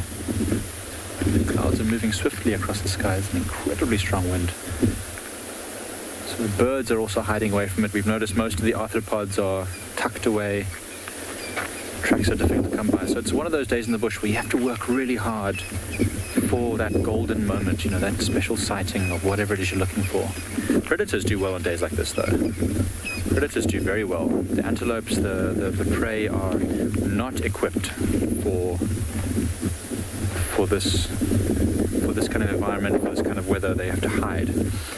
and the predators can catch them. Gary, you asked me what's the most common type of insect. Well, at the moment, dung beetles are absolutely everywhere. I mean, we were just at the dam now. They were buzzing past us, a number of them. And millipedes, of course, all very, very common. Those are the ones we see easily because they're big, chunky things. But there are moths, there are butterflies during the hot days. There are all sorts of things. I mean, there's a little... Oh, it's just flown off now, never mind. We just passed a millipede a few moments ago. I won't go back to it. But Gary, there's just a ton of those kind of insects which we don't see the whole way through winter are just very, very clear now that we can see. So it's dung beetles and millipedes. Oh, look at this cool plant.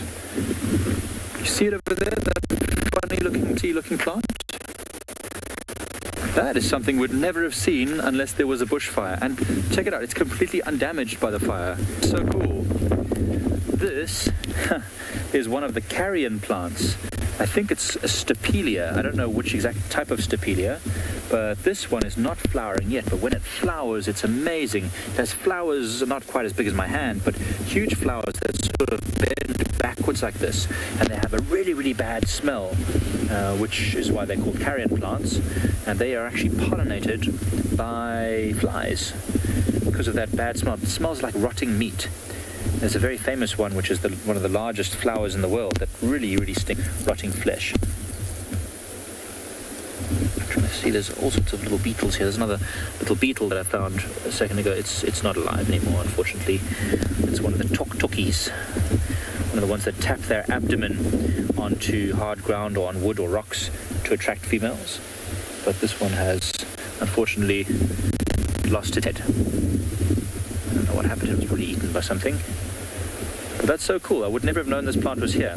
These are actually wonderful garden plants as well. You can find them, I think, in many species are quite protected, quite rare. They're also propagate very easily. If you take a cutting of this and you keep it moist for a few days, it will literally grow and sprout new. These are called polyps.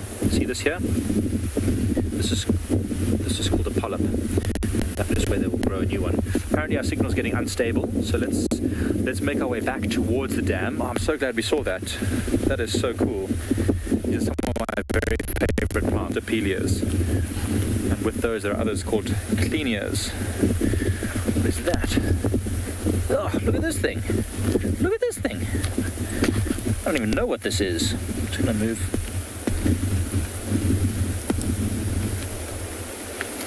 Look at this crazy, like, mottled... This is one of the ones that Craig was pointing this out to me the other day, a very tiny one. This one is about to put flowers out. But look at that beautiful color. Hey, that is spectacular. And now as soon as the rains start falling more frequently, this thing is going to grow beautiful leaves, and we'll wonder what these flowers look like. It's actually, in a couple of weeks' time, it'll be great to walk through the burnt area, because everything will be flowering. All the grasses will start having inflorescences. Oh, it's just going to be great. I don't even know what that is. I should know what it is because it's very distinctive. Oh, signal's still not great, so let's keep moving back towards the dam. I think on our knees and up and on our knees again. I'm sure Craig's going to be cursing me for all the stuff that I'm making him film at the low angle. But yeah, it's always nice just to walk the fringes. I mean, you can look at this grass here. If that stapelia was amongst these thickets of grass here, you would never have seen it. You wouldn't even know it was there. It's a great time if you're a botanist, this time of year. The flowers, the insects, the trees know that it's a good environment. So we're actually going to send you, apparently our signal's not great and we're having technical issues, so we're going to put you into a tech loop, but we'll be back as soon as we can, okay?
Sorry, I just thought I saw something like a leopard head.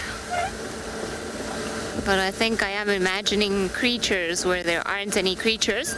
Apologies for the tech loop. I have no insight as to what happens in the world of the signal. In the last couple of weeks we've just been saying, or I've been saying, that I wish I could imagine what the signal looked like, you know? Is it floating about like in waves? Is it just like straight lines that go on top of us? Is it just like bubbles or circles? Just to better be able to understand it. But I feel like it might be too much of a deep conversation for the dinner table. And I'm pretty sure Marcel could explain it to me, but just haven't had that conversation yet. Alright, let's see, maybe we can bump into Tlalamba somewhere around here. I'm sure she was what we saw this morning somewhere around, but anyway.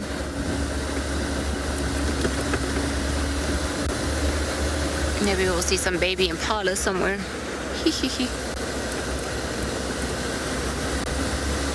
We'll eventually get back to Shasha as well.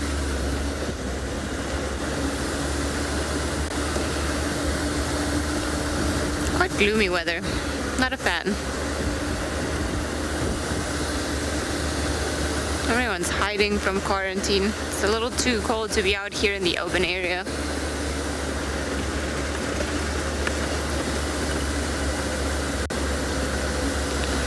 Ray, a leopard can hear or smell a predator when they're approaching. Their senses are constantly working, and they don't do it like, I don't think, at a conscious level. They just do it instinctively. They'll pick up something, or something will wake them, and you know, if the weather conditions are right and if the smell is blowing in their direction, then likely, yeah, they would be able to smell and hear, other than seeing much further than what we can see what's actually happening, or if anyone's approaching them. I'm kind of hoping Tlalamba's going to be like here on quarantine somewhere. Come, kitty. There's still a few lots of female impalas that haven't given birth yet. A lot of them are still looking quite round without any babies. And I've seen a few that I think have already lost their babies because they don't look as round, but they don't have any babies with them. So I suspect some of the predators like the leopards and perhaps like pythons and caracals and things like that have actually been enjoying just a few bites here and there. I think at this stage the baby impala are more legs and bones than actual meat, but it's an easy meal, so who are the predators to say no?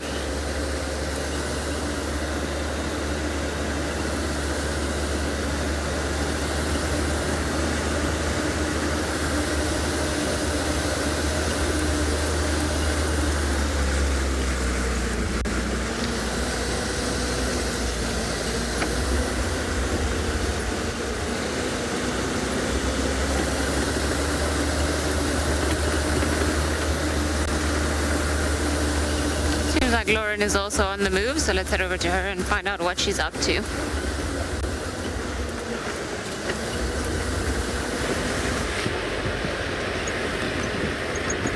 I am also scratching around hoping for the best. Weather like this can play havoc on animal sightings. You can also get very lucky though with weather like this. So I'm hoping for the latter. I've checked the hyena den again, nothing.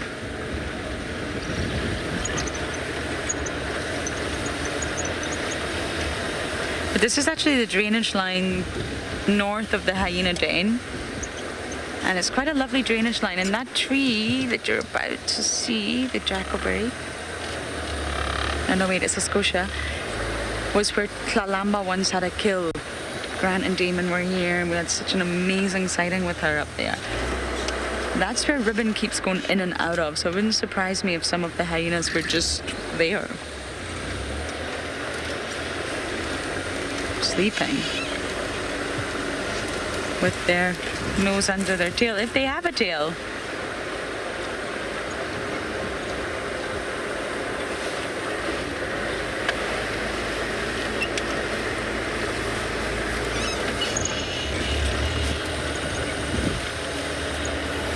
But naturally, we can't bash the drainage line.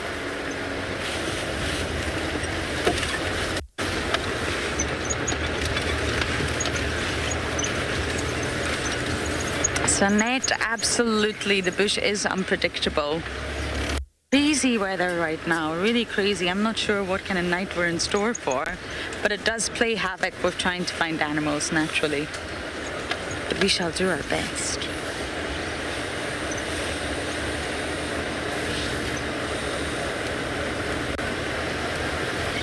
I'm checking this road intentionally to see if I can see any bodies in the drainage line. I think that's a bit optimistic.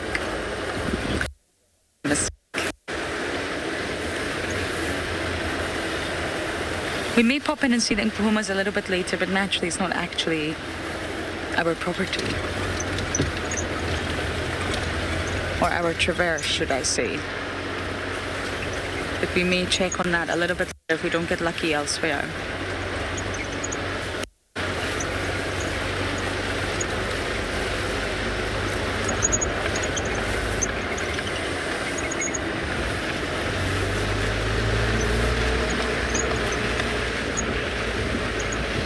Okay, I'm gonna head to Jazz Dam because, well, don't think I've been there in a few days.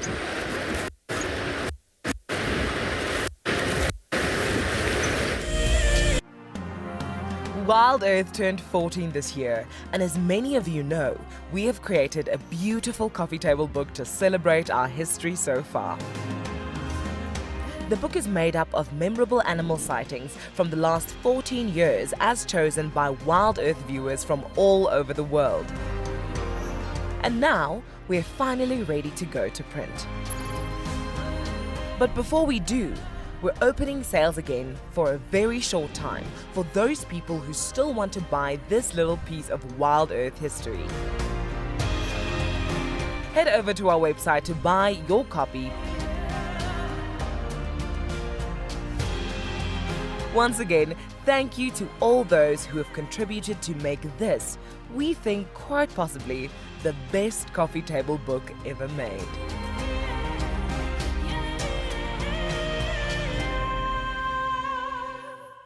WildEarth knows it is critical to help as many young people as possible to connect with the natural world.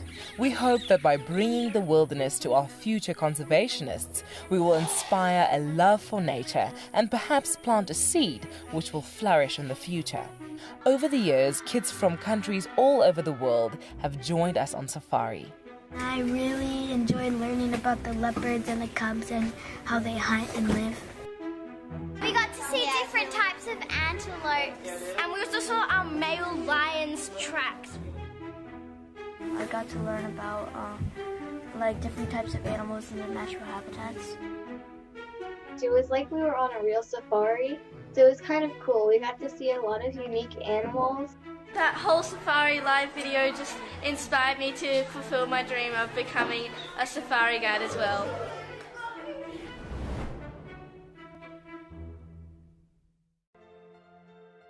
The croc is still holding another one there. It's holding from the hindquarters. I would really want. The wildebeest cross is trying. The croc is holding the tail. It's holding tight. Oh no. Goodness me. Lucky, lucky wildebeest. You have another day to live. Expect the unexpected here on WildEarth daily.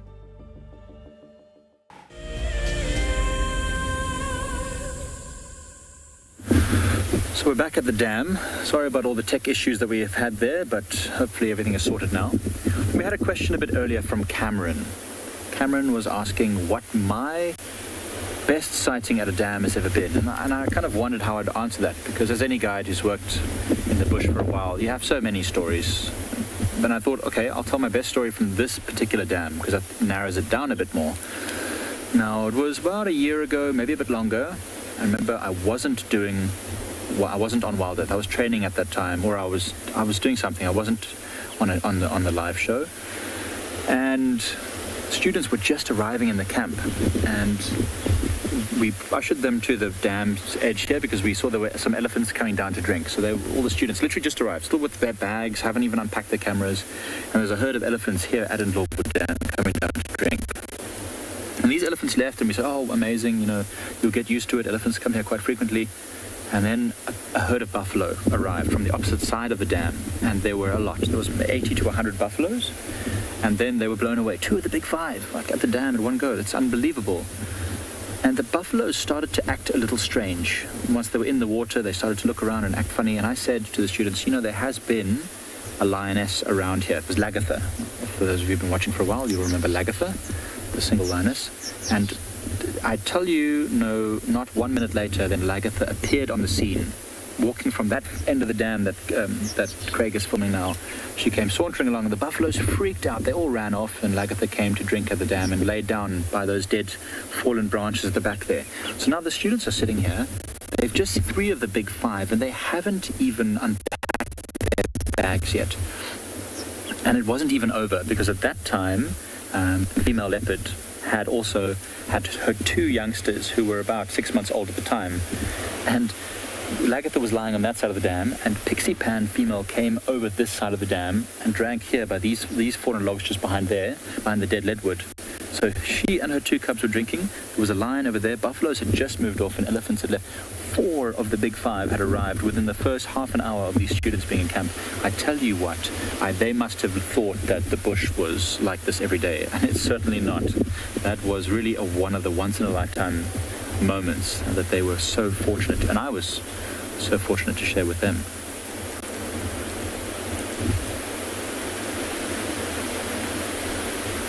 And I've had another just incredible experience at Dam a couple years ago, where it was a day just like this, cloudy, windy, horrible, and I thought, there's nothing going to come to the dam. But I had one single guest, and he had said, I just want to go and sit at the dam. That's all I want to do today. I said, okay. And the stars must have aligned for us, because we literally had 3 herds of buffalo came down. Each of them, I just estimated, a couple of 100 buffaloes. So maybe almost 1,000 buffaloes in total came down to drink simultaneously, as well as 2 or 3, again, big groups of elephants simultaneously. So about 100 elephants were drinking, and a whole bunch of rhinos came down as well. So it was literally just you can imagine the scene of, maybe more than 1,000 animals all at a waterhole that was not much bigger than this. No, it was actually a lot bigger than this, but not like a huge dam or something, just like any of the dams you might see at Djuma or Ingala or wherever. It was really just unbelievable. Dams can produce sometimes phenomenal stuff. Sometimes they can also be quieter, of course, but that's just part of life in the bush. Every day is a mystery. I wonder what mysteries Ali is going to unfold. Let's send you over there to find out.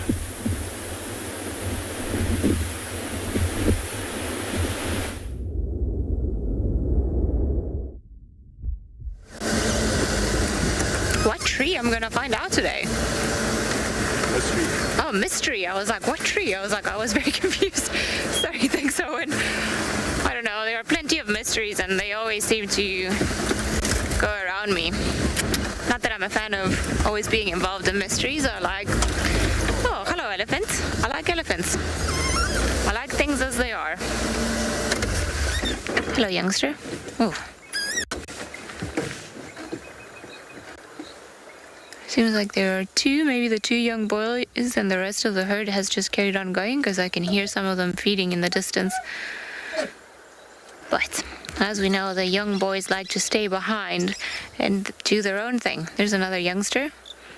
And Owen and I had a very crazy sighting today, actually. After the show wrapped and we left that herd of elephants, where the one female was a little bit uneasy, like this one coming straight to us. What's wrong? We were here before you.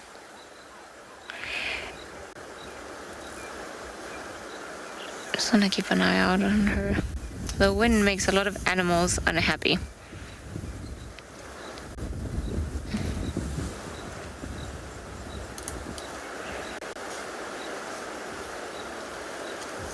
I think because the youngsters are around, they just want to make sure that everything's fine, that we're not up to any sneaky business or anything like it. which we're not.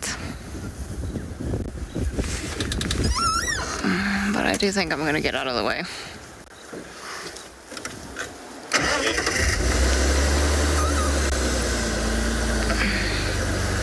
It's a bit too much attitude from you, so I'm just going to move around here so that you don't catch me by the drainage line. And we're going to see another elephant that is there.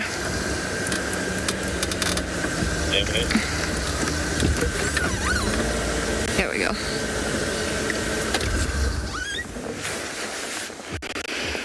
I wonder what's going on with elephants. So as I was saying earlier, when we bumped into the elephants earlier and then we left them, we bumped into a very big male, a very big bull.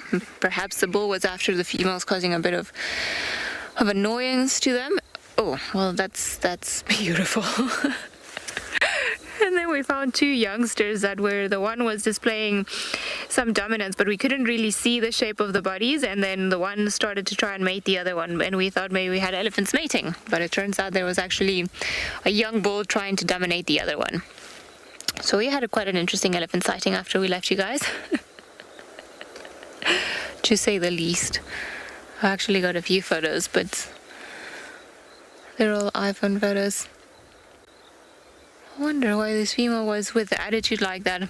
I think they're just being overprotective because of the weather. I believe that the wind annoys the elephants quite a bit. They just don't feel comfortable. And then when there are youngsters involved, even though these guys are quite older, and I think there are more elephants somewhere. Oh, there's a fourth one coming around. I suppose that they just like to keep tabs on what's happening and then just make sure that they let us know exactly how they feel before they even arrive. So she was fairly chilled when we started the car and we moved off, but the problem was also we had the drainage line behind us. Didn't really want to give her too much of a chance to circle us into the drainage line. Now there's this other cow that's coming and she's pretty relaxed. Maybe the mother of this one. I mean, definitely bullying it out of that particular spot.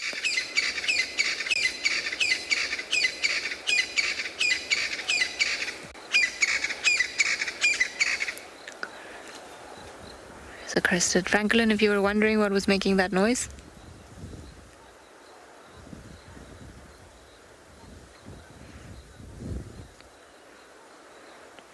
And they're all in the thicket to get away from the wind. I don't think anything tastes particularly better in here, but it is more comfortable for them. Even for us, just being here where we are covered by some trees, and it feels already a couple of degrees warmer than what it was when we were driving on quarantine.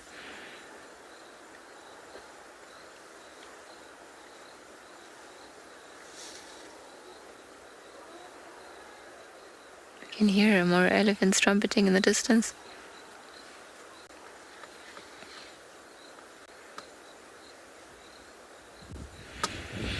Can be. Elephants will learn, or they will share the knowledge as to what trees they should be eating and which ones they shouldn't.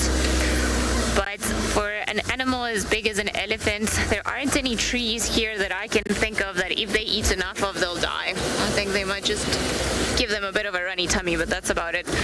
But having said that, I was in Zimbabwe a couple of years ago, and in Kruger National Park, one of the guys was telling me a story about this particular plant that they have found that if the elephants drink, and he didn't know the scientific name, and I haven't been able to find any scientific reference to it, but he was quite a knowledgeable guide, so I'm sure he knew what he was talking about. His name is Albert. And he was saying that there's this plant that they call, I think, makumzane, that if the elephants eat and then they drink water, I don't know what happens to them, there's something that gets released that apparently kills them. I don't know if so you see actually a lot of this plant all scattered around the camps, and the elephants, because they had a few die a couple of years ago, but they were elephants that were coming from somewhere else, so not elephants that live or stay around that particular area. Sometimes in the drought or due to drought, a lot of elephants tend to move into Wangi, and then during the rainy season then they go away. And he just said that it was a very odd thing, but again, I don't know the scientific name of the plant, but it could be. We just have to, and I've tried to Google it, search it, but I haven't been able to find anything about it. Seems like Glorying is braving the wind and doing some birding, so let's find out what feathers she's got. Ooh.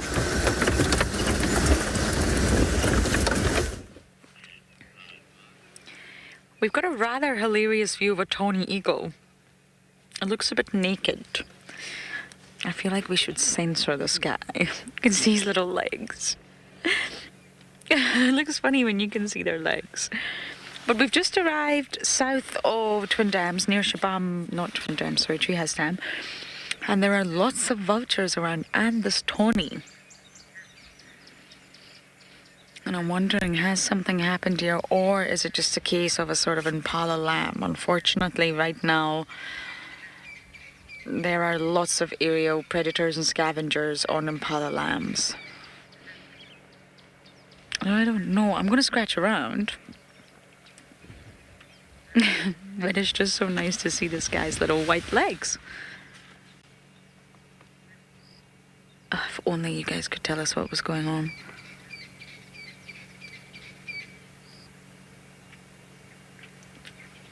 I mean, owls have the best reputation for a head swivel, but that's very impressive. These guys can also swivel.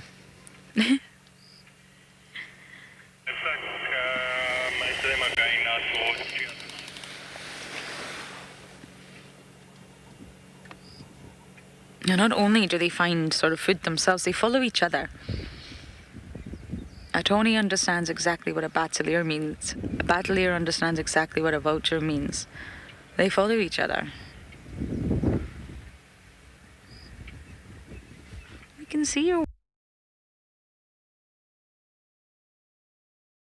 You look like you're wearing thermals.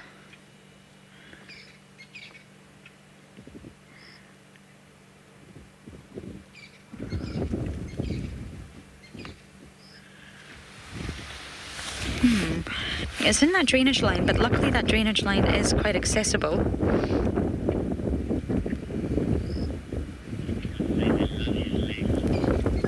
You'll love its legs.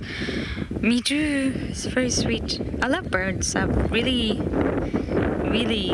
enjoyed my journey into birding.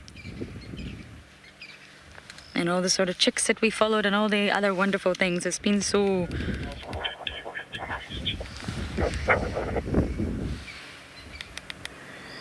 Okay, Fabricia, I think I'll check cruise camp. Our birds are dinosaurs after all, aren't they? We're looking at a dinosaur. But just if we even go around a little bit, we may be able to get a view of the vultures. It's definitely something. It could be something big, and it could also be something as small as an impala lamb. Which, I don't know. But I think I can get in that drainage line and have a really good look. More vultures.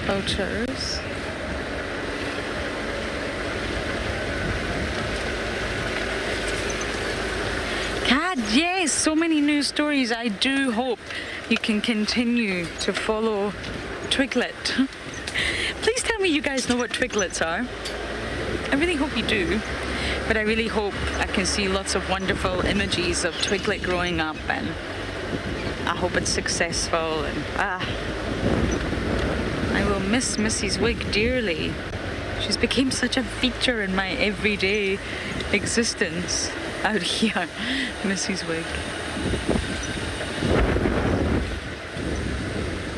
They seem to be all over that side. Sorry, I'm just trying to figure it out.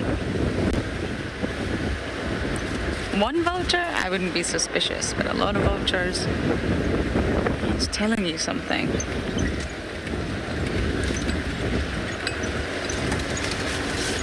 We know the lions are on a kill that way, so why are these vultures here?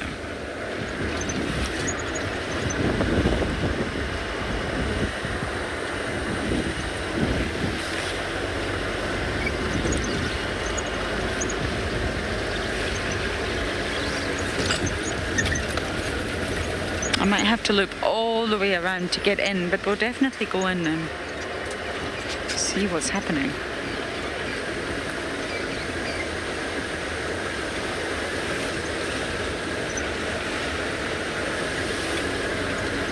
There's actually a lot of 2 tracks in here taking you down to Treehouse Dam. So it's completely doable. So that's what I'm going to do for now to try and figure out what's going on. But we're going to send you guys over to Mike at the waterhole.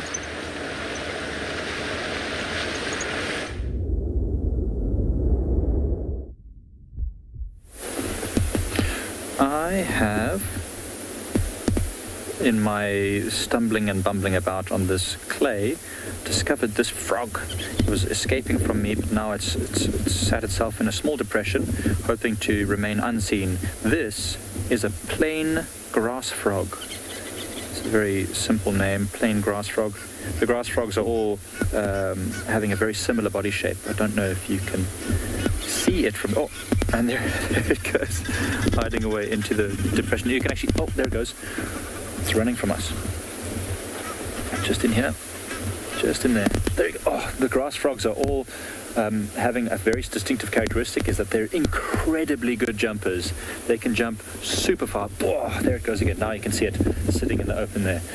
The grass frogs are all super good jumpers, and from this angle you can see those extremely well-developed back legs and much, much shorter front legs, but the camouflage is supreme, especially in this mud. And they've got that very sharp sort of snout, and that's specifically so that when they do jump with those powerful back legs, they can sort of be quite streamlined and get through the soft, wet grasses close to waterholes, just like this one. Oh, an awesome creature. And it's a frog because it's got a much smoother skin than toads would. But I just want to see if you can see the jump. I don't know if it will be able to catch it on camera, but I'll just go close to it. Oh, no way. It's so good at just hiding in the little... Oh, it's got itself into a tiny little hole. It's very cute. It's just sitting in there. Oh, there it goes. I just love frogs. I think they're so cool. I don't know that much about them. I wish I knew more. And I don't know all the different species, but I just find their calls fascinating and their breeding behavior is super fascinating as well. And it's a very cold day today, there are not that many of them out and about, but when it gets warmer on warm, wet nights, especially when there's a threat of rain, frogs know it and they start calling like crazy. I'm hoping that we get a chance to show you at some point. We might be getting some... Oh, there he is again. We might be getting some equipment that might help us to show you frogs around waterholes and things, but more on that at a later date.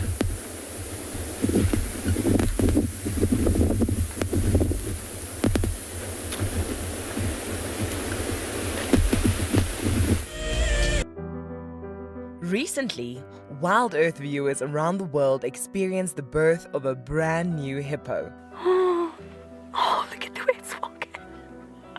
Oh, the guys are so precious. This tiny calf has started its life in a large lake next to an award-winning game lodge called Cheetah. If you sign up to be a WildEarth Explorer before the 1st of December 2021, you and a friend stand a chance to win a 3-night stay at this award-winning luxury lodge. Along with unwinding on the deck and relaxing in the pool, you may even catch a glimpse of this brand new hippo whilst on one of their unforgettable safaris. WildEarth Explorers, it's in your nature. We all have a busy schedule and a lifestyle which is confined to stress and tensions. For so many of us, the hustle and bustle of a tedious life has meant we have lost our inner peace. Traveling is an ultimate remedy that lets us unwind and helps us experience peace in the lap of nature. WildEarth encourages the benefits of travel by giving away an amazing prize every month. I was totally overwhelmed to receive this fantastic prize of 3 nights at Cheetah. WildEarth has been a lifesaver for us during the pandemic and has kept us sane. Thank you so very much, WildEarth. Sign up to be an explorer today, and it could be you jetting off on an all-expenses-paid-for safari experience.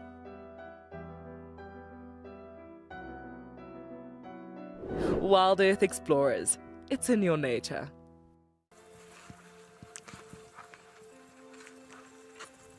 Hello, Mama. Just checking us out, everybody. There's no aggression here. Very relaxed. A herd of elephants moving around your car like that is truly, truly magical.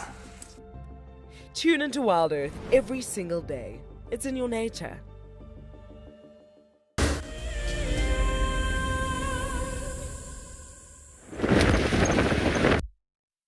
My hat is not staying on my head. But I'm just trying to figure out the best way to explore into this block. The sort of rules we have for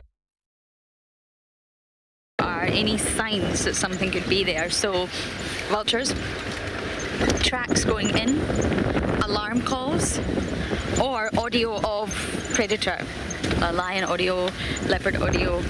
They're the sort of reasons that you're allowed to just turn off-road and go and check what's going on. I think we'll need to do another loop. It could also just be the smallest of lambs that we may never find.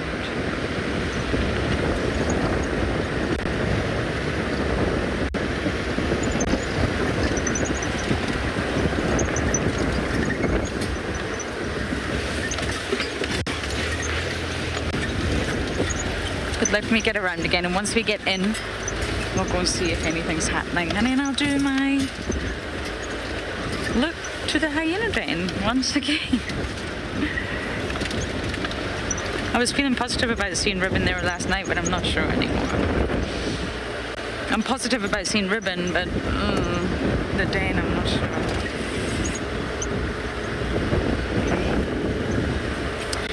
Molly, all of you guys. No, I was actually thinking about this today. You know, it's really such a joy. It was Michelle last night said, Lauren, imagine if you were just driving around with your cameraman and you were just filming, I don't know, for a big broadcaster. No interactivity. You'd be bored. And I thought, actually, he's right. It is all about you guys. It is hearing the names. There are so many names. I don't want to list them all that I have known for 3 years now, even prior to that, for Dive Live. So let's say 3.5, almost 4 years now. And it's almost like a family. Yes, there are some of you that are not so kind on the internet. I'm not going to lie. And you should be kind. The world is not a great place right now. But that aside, some of you have literally become friends. We talk, and some of you we chat, and some of you just make me laugh with your one-liners. And I think for me, Michelle's right. I would be bored if I didn't have that. Your names in my ear. I will miss driving around with you guys. And I will miss the hyenas. And the leopards. And the lions. I'll miss everybody. I really hope to catch up with some of the characters today, but the afternoon we've just been thrown a bit of a curveball with the weather and gremlins, to be honest. But yeah, it's like one big extended family, and it's actually very special what we do. We're out here driving in the bush and we're chatting to you guys all around the world. I think it's pretty special, and I'm not just saying that. Some of you are blooming, marvelous humans. Most of you. Okay, we're going to said drainage line. I followed Moya through this drainage line recently. It's doable, but it's hairy.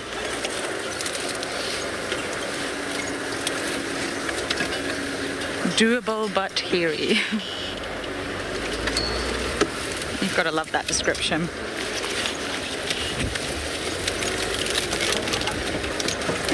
Oh, many of you are sending back positive vibes too. It was just when Michelle said it like that, you know. Think of what we do, or maybe still on YouTube, but no viewer interaction, no us hearing your name and answering your questions or your comments or your jokes or your whatever. And it's true, it just really wouldn't be the same experience. I just need to make sure I do this without getting stuck. We would do it and it would still be a wonderful job, but it really wouldn't be the same. And some of you, I've spoken to you for many years now. Oh, that'll be a branch. Okay, that'll be a big brush. Need to figure out how to get out of this. I forgot we had the rain roof on.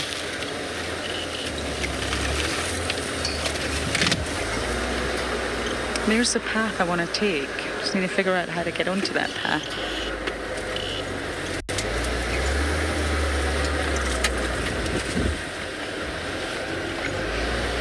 Okay, I just want to check this drainage line that I know lots of the predators like, and while I do that, we're going to send you guys over to Ali.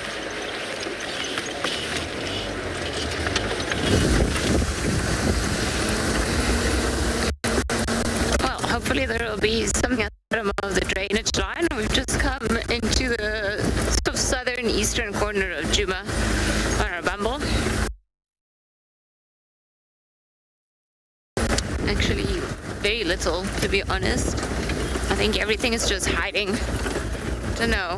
It's gonna be one of those that either we will not get one drop of rain, or all of a sudden when the skies decide to open, then it's gonna be quite a crazy storm.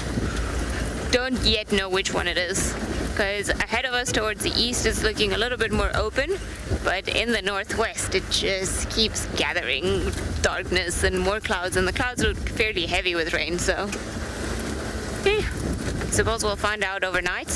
Who knows, maybe Steve and Chris will have a very beautiful morning tomorrow. Maybe they'll have to start with a rainy drive. Oh well. Lauren and I will likely be in bed when all of that happens. Sorry, Owen. You might not be out there. Owen's not too impressed. He's looking me a very ugly look right now. Wake us up with coffee. No, I will not wake you up with coffee. I'm so sorry. I will very likely not even be awake myself. But knowing my luck, at 5 o'clock in the morning I'll be awake already. Or, even better, forget to turn off the alarm. That is very likely what could happen to me. It happens often. Did you drive across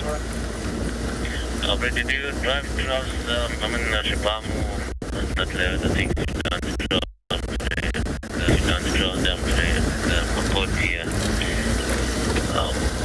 just on a drainage line site.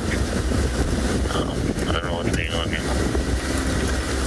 I'm just behind you, Isabella. I've tried to drive in a little bit. Okay, right. No problem. I'll check outside here. Let's see what's happening down this road. Hello, Cheetah cut line. Where are the buffalo? Seems like there's been a few buffalo around here in the last couple of days.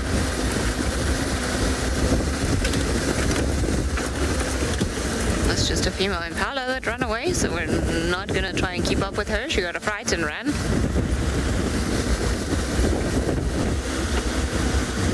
Chris, indeed, it is quite amazing how everything disappears.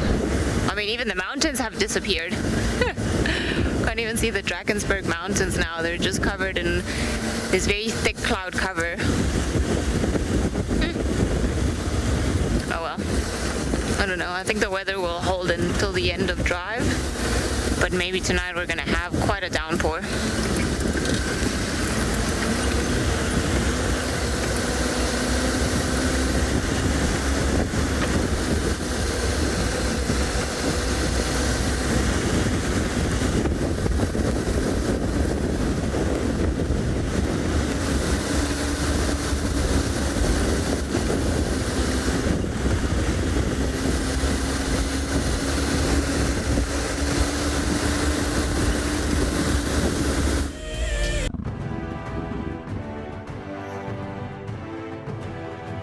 The WildEarth Channel now runs for 24 hours a day and is filled with exciting wildlife experiences for the whole family. In addition to our twice-daily live safaris from Africa, our Escape to Nature series features exceptional wildlife footage throughout the day, and here you can immerse yourself in the sights and sounds of nature. And finally, a brand new penguin experience where you can follow the lives of a group of African penguins daily and in real time. If you want to join in on these experiences, then head over to wildearth.tv/channel to see where you can watch. Escape to nature with WildEarth.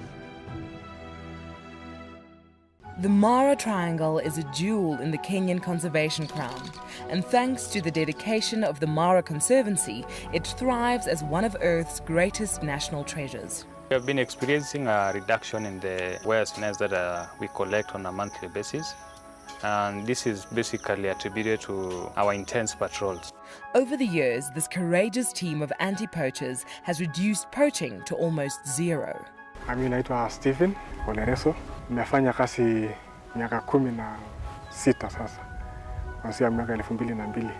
Hao wanadamu ni wenye utua sana sana inaogofya ni wale wenye wanaenda kama ndovu.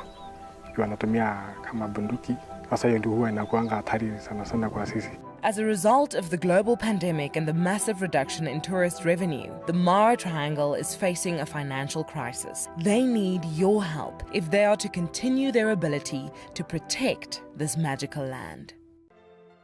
Something very, very interesting. I didn't plan this, but this is a scene, rarely seen. This is what we call a journey of giraffe. So beautiful.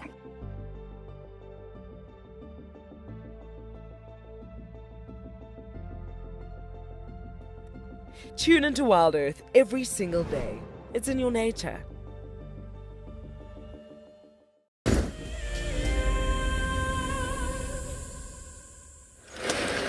I'm just checking one more spot. The vultures are up there. So we're sort of in the right vicinity, but it is a deep drainage line. Steve and I spent the whole of last Christmas looking for the Nkuhumas in this drainage line. The whole day, and we didn't realize that the roads had been dragged. So all the tracks were wiped. But let me just check, and then once, if we really don't get lucky with any other signs, we'll head for Pusa. Get your drinks ready, everybody. Even if it's just water, we'll share that together and watch the sunset. That is not going to happen. I was really hoping we could watch the sunset together, but it's not going to happen. There's no sun.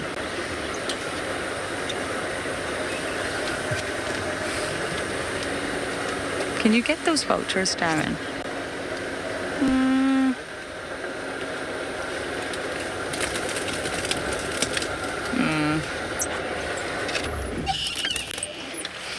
Oh, Jennifer, that's really sweet. You've had some of your favorite sightings on my vehicle. That's very sweet, Jennifer. I've had some of my favorite sightings on my vehicle.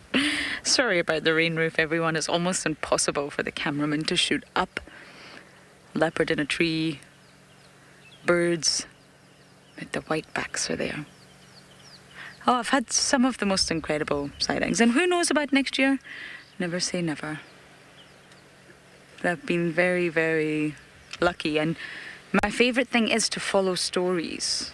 We don't just sort of say this is a leopard and this is a gestation period of a leopard and this is how tall the leopard gets and blah blah blah. We really, really get into the story of that specific animal, and that's why we do end up naming naturally.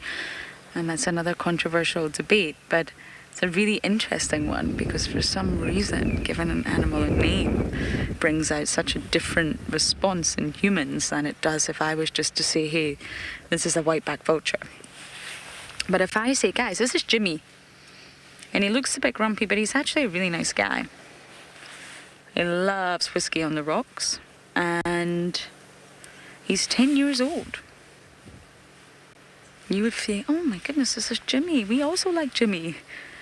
It's a very terrible example, but you get the point. Naming brings out such a different response. It's really interesting psychology.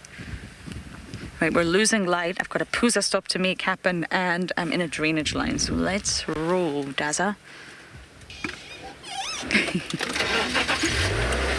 I'm just checking. There's definitely something here, but whether we find it, it's a really hairy area. But I do want to be at the hyena den. I do want to try and see Ribbon. And if I don't, please let me know if you see her and if she has a tail. It really looked like she didn't, but that could be wrong. The infrared light is an amazing tool for us. It's really amazing, but it's also difficult for us. We can't really see what we can see during the day.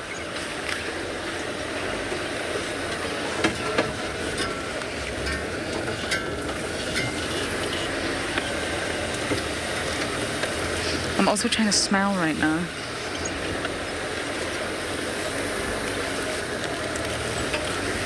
Krista, no, it hasn't. And I can confirm that because I was with little Twiglet last night and it's just Twiglet. Such a great name. So I can confirm that there is no other chick.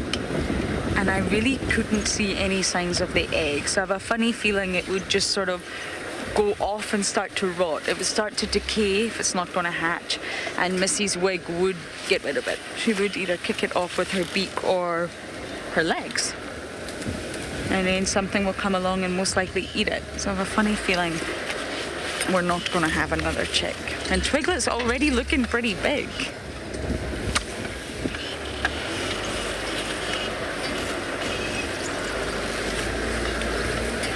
I'll try and pop in there tonight as well. I'm making my night very busy now. Whew.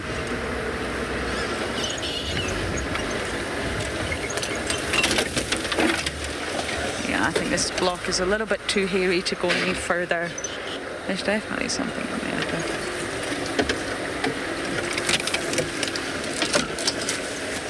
Imagine if I broke the car for the boys starting tomorrow. I don't think that would go down well at all.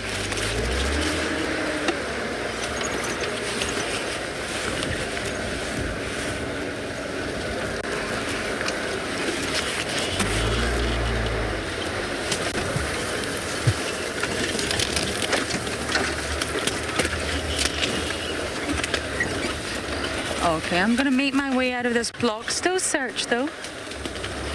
Slowly get ready for our puzzle stop together and we're gonna send you guys over to Ali.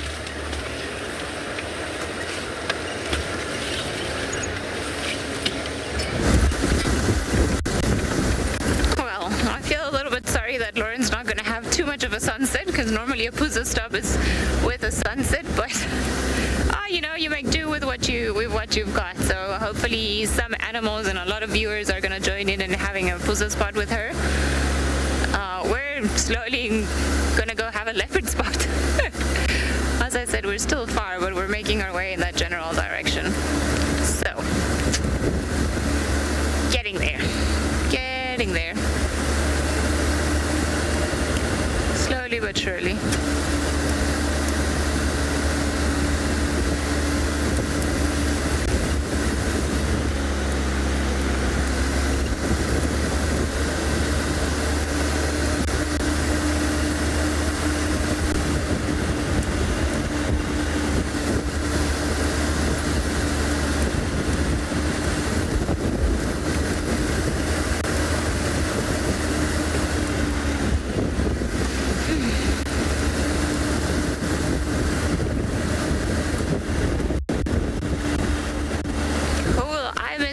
Besides the leopards, the lions. I really like the talamatis. I like them roaring. I will always miss lion roarings because I think that's my favorite thing in the world. But to be honest, I will also miss like just bumping into little things. Like I think that's what makes it or breaks it for me in terms of everything, you know? We've seen a ton of honey badgers and that's been like amazing. But then having random little sightings like the frog hopping and eating all the termites, or the barn owl that we had, or the red-crested corans that we had displaying. I think for me it's all the little unexpected things that actually make it. It's just having that, because I mean you will find eventually lions and leopards, but it's just being surprised every day by the things you didn't see coming. I think that's normally what I miss the most, because also doing this job with WildEarth, you are able to spend more time focusing on little things that perhaps you can't with guests, because you know, guests have expectations and they want to see certain things, and which is fair enough. I mean, everybody comes to Africa for different reasons, but with WildEarth, because you spend so much time out and about and you're able to concentrate in other and smaller things, and you get surprised with like cool, really cool little things. So I think that would be it for me. Perhaps it's not just one thing, but the opportunity of having certain experiences. I reckon that would be for me.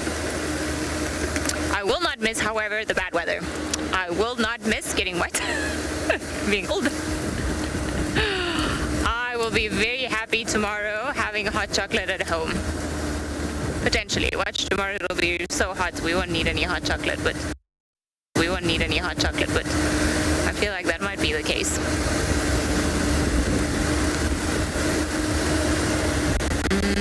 Alright, I'm not gonna go up this road. I'm gonna go up the next road. Because that one's gonna take me then straight back to Shasha.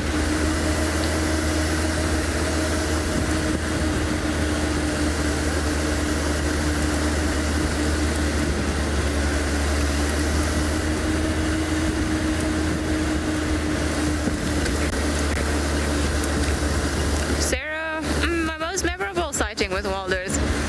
Well, I think mine is that one time I found the Nguhuma lions and we had an Amber Eyes had her tiny little feisty cub with her. I think that was one of the most spectacular sightings I've ever had in my entire life, with this tiny little lion cub just swatting and kicking everyone away, and it was just so feisty. And it was such an incredible sighting. I think that was a really epic sighting. And I think that would be sort of one of the top 5. And I think the other one that comes to mind, which was like an adrenaline rushed or filled drive, which is memorable, but I don't know if in a positive or, you know, just like a nervous way, was one time I was caught live on an elephant stampede. So we were looking at a young elephant just mud wallowing and throwing mud here at Shibamo, actually, funny, one of the roads that we just passed. And we could hear some elephants on Garimage, which is quite far. And then all of a sudden, I don't know what happened to these elephants, but they just all came running and crushing through trees and then trumpeting, and it was quite nerve-wracking because we were in a spot that we couldn't move. Our best chance to actually make it was just to stay put. And then I remember Senzo was my cameraman at the time, and I just looked at him and I was like, "You do not move, Senzo. We stay right here."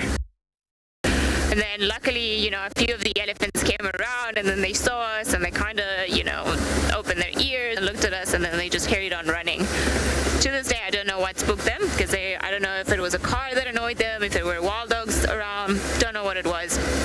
But it was quite something, that sighting. I think that was not ideal.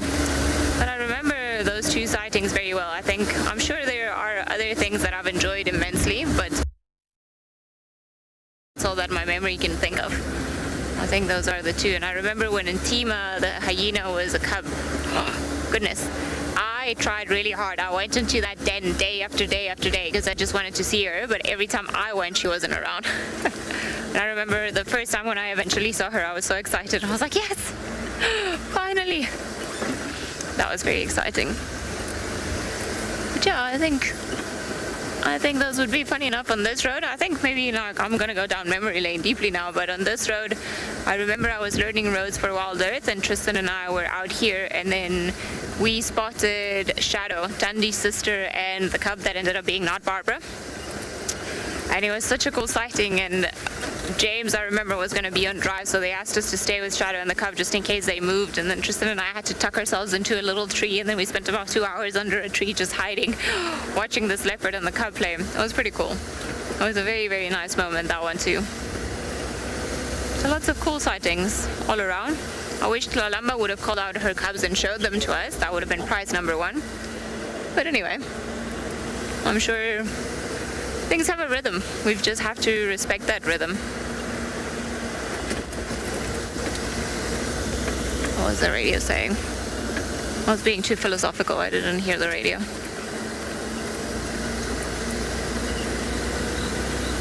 What are these tracks here? Impala tracks.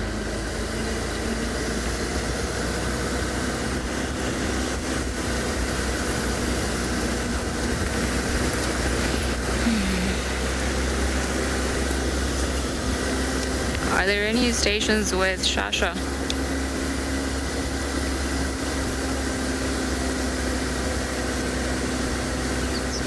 Ah, there we go. Nobody.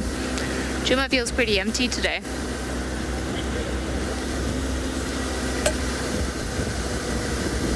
I don't know what they said.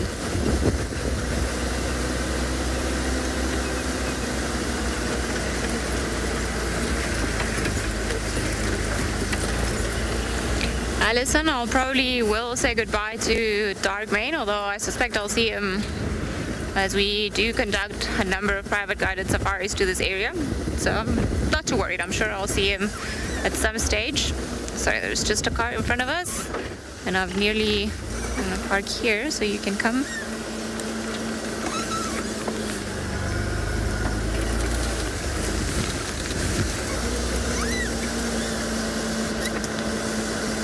Hello.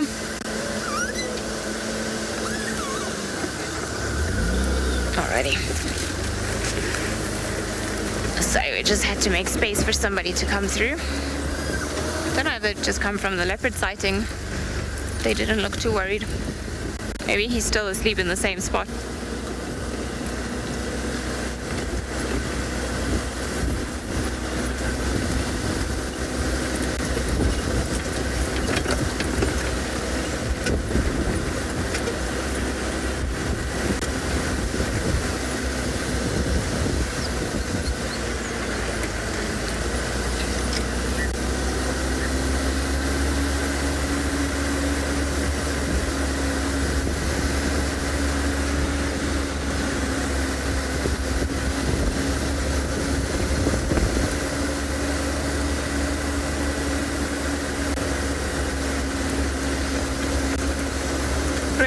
Joshua can sleep in the rain, but likely he will tuck himself under a bush. I don't think he would sleep too soundly, but he would definitely sleep in the rain.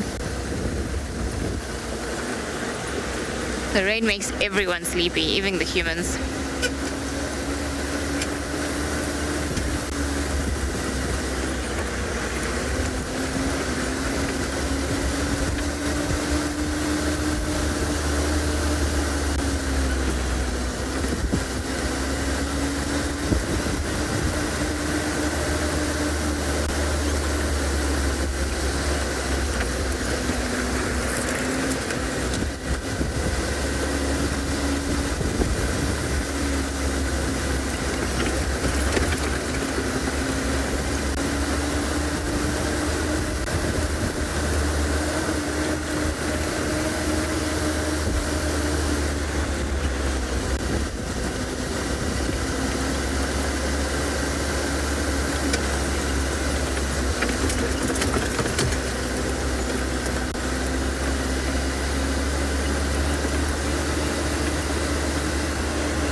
We do safaris in other country. Tristan and I run a tour operator, and we do safaris to East, Southern and Central Africa. So it keeps us quite busy. It's always nice going to different places. I mean, because the Sabi Sand is a great place, but there are also some other places in the world that are just pretty incredible to explore. In terms of walking safaris or cultural experiences or just seeing different areas. There are so many beautiful places in Africa to just go and explore. So I'm actually heading to Tanzania at the end of the week, and that should be pretty exciting. I'm very looking forward to exploring all of Tanzania. Should be a lot of fun. Alright, we're not far from where Shasha is. I can see the marula where he was lying down in.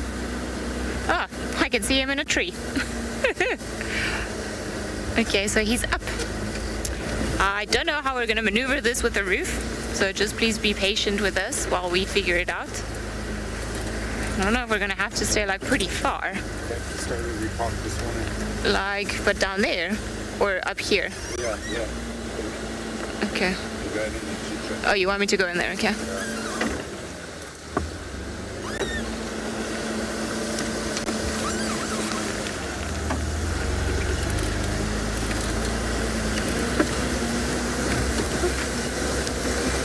Maybe the roof was gonna get in the way. Here. Alright, let me just go forward so that we don't get things in his face. Oh, sorry, there was a hole there. Alright, well, this worked out nicely. Didn't see him go up, but at least he's doing stuff.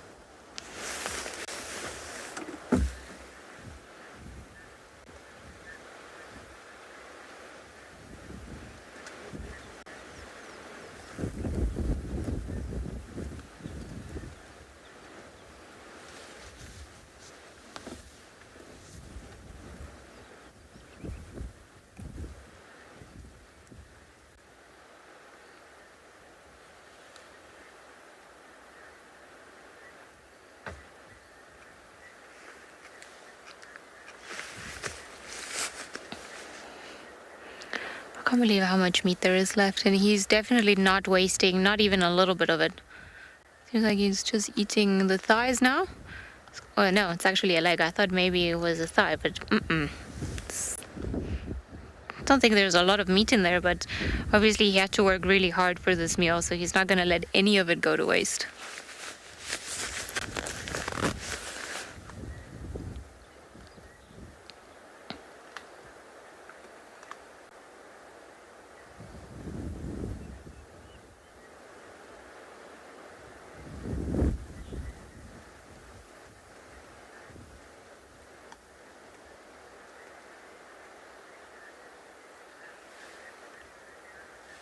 Good day for a leopard after all.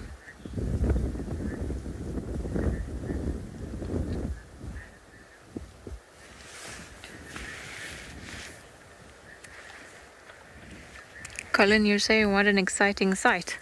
It actually looked very beautiful from the distance because you could just see the black silhouette of Shasha as well. Wouldn't have been able to see him as close and all the details and maybe figure out exactly what it is that he was eating, but it looked pretty cool. Just trust my eyes. They look pretty cool. It's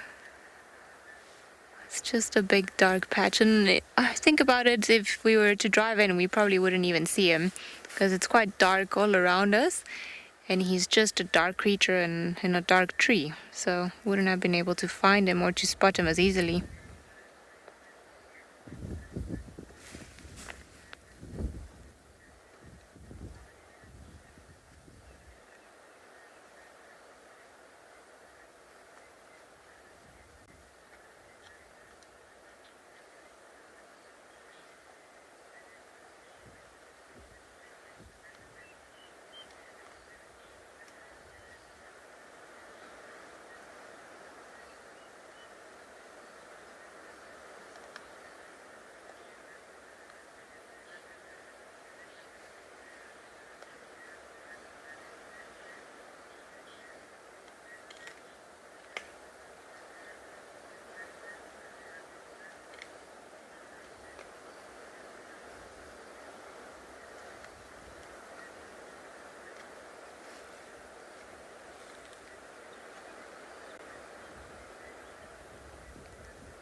Look at that.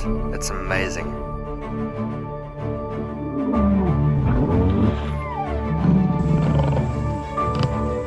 Wow. Hey. And 5, 4, 3, 2, 1. Live. Oh, that's cool. Just in there. And the black mamba's going up the tree and the mongoose is attacking it. She's gonna pounce again.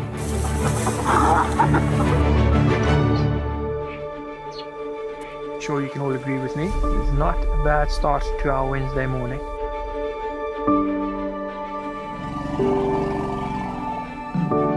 Something that I have never seen before in my entire life that you are now watching live. Look at that. It's just beautiful. Fantastic display by a little herd of springbuck. How is this view? My heart is in my mouth, everybody. amazing. They've locked their tusks together. You can hear the cracking branches.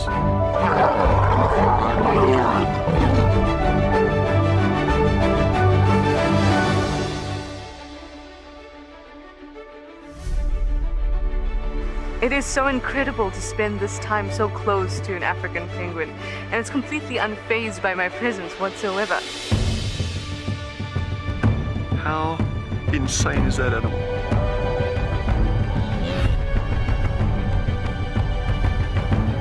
Amazing.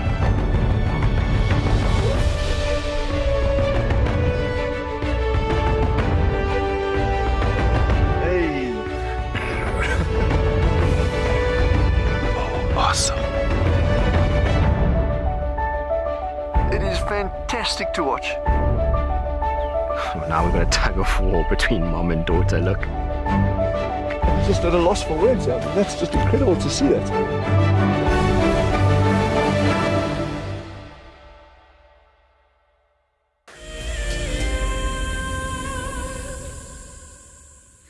And it's Pooza stop time. Have you got your drinks ready? If you haven't, get up immediately and go to the kitchen. Or, I don't know where you are. Go somewhere and get a drink, even if it's just water. Because actually, when you're on a real safari out here, you stop for Pooza. And it does mean drinks, so it doesn't mean alcohol. I've got soda water and lime down in Coke. But the point is, you stop and you just appreciate the landscape, the sounds, the sights, while you're having a lovely drink. So that's what we're going to do together. The first time I think we've ever done that in WildEarth. I'm going to hide the wind. I'm going to cheers. Cheers, Daza. And cheers to all of you. You better have a drink in your hand right now, including you people in FC. And we're just going to sit at Twin Dams and just enjoy this for a moment as we all have a Pooza stop.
To hear you are one of the names that I have heard for a very long time. You, of all people, were watching Dive Live, and I haven't forgotten that Art Laramore.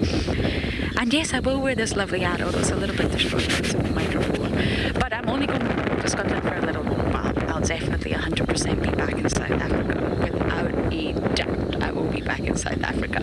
But yes, I will continue to wear this hat. I hope you've all got a drink in your hand, and I mean it, even if it's just water. I mean, a G&T is better, guys. A large glass of wine is better, but that's also okay. It's just nice to just sit and do this. I've always wanted to do this with the viewers, and it's really not the weather that I was hoping for at all. But that's okay. I'm still sitting on my sugar. And Ali was talking about favourite sightings, and you know, we get asked this all the time, and it's such a tough one. I have so many favourite sightings from the Masai Mara to here.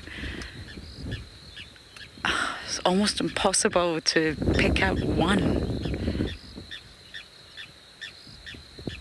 It's impossible to pick out a favourite animal, a favourite dam. It's hard. And the more time you spend here, the more you start to associate areas with animals. you sort of have this special affection for a specific area because you had a sighting here that meant a lot to you, or you had a sort of individual that you spent a lot of time with. And you get attached to areas.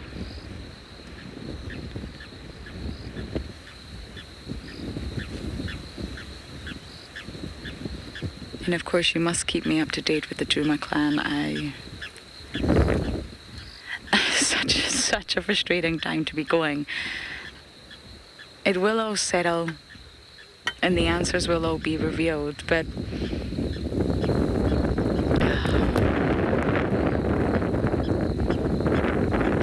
I don't know what's going on. Is Corky cleaning back? But time will tell. I just want to know if Ruben's got a tail.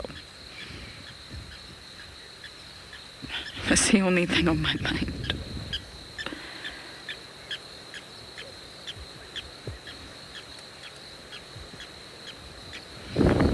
Tessa, you're allowed to sip your drink.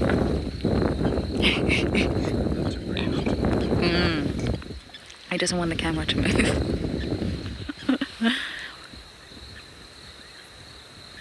It's an honor to have a drink with you.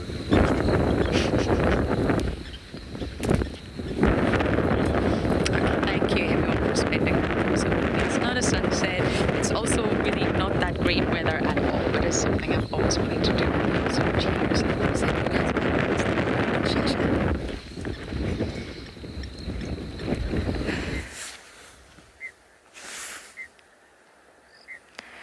Well, he's decided not to do much right now. I think he's grooming. Can't really tell where his head is. Oh no, there we go.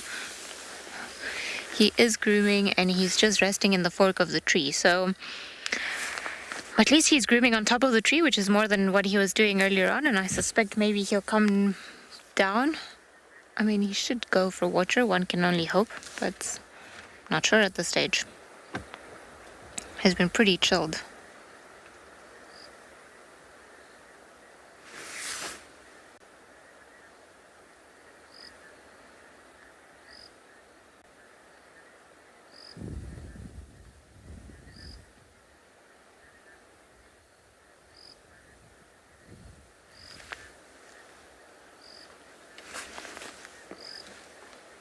It's very peaceful with all the bubbling casinos calling around us.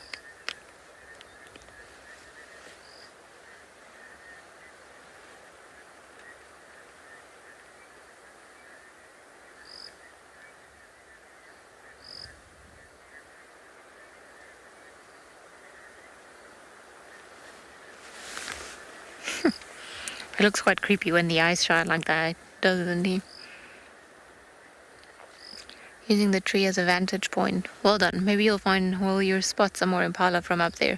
Don't think there's a lot more left in this one, so maybe he's going to try his luck again. He is full, he is happy, but these are good hunting conditions for him as well, so he might just try his luck with something else.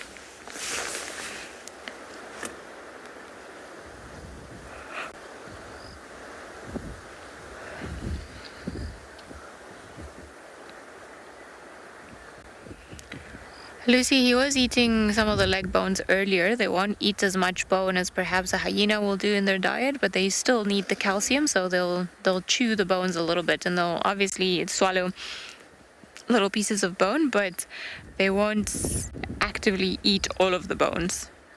So likely once he's done, he's just going to climb down and leave that much of the kill up there. Just leave it hanging in the tree. It's just skin at this stage, or most of it is just skin.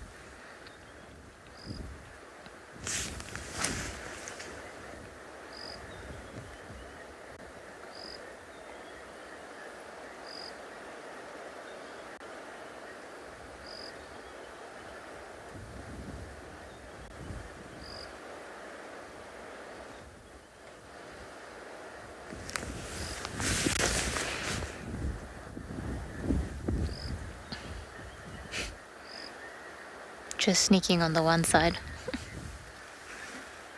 Maybe he's deciding which side it's easier to climb down on.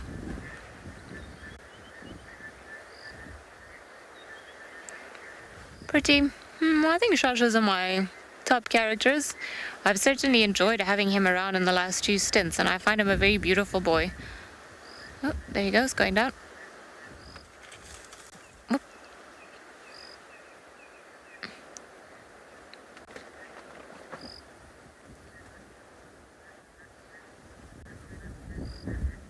He's kept us quite entertained the last while, so that's for sure.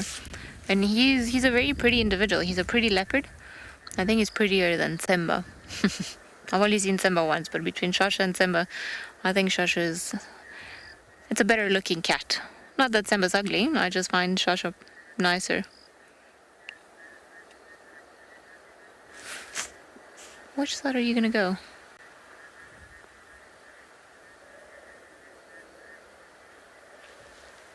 I can hear some grumpy elephants in the distance.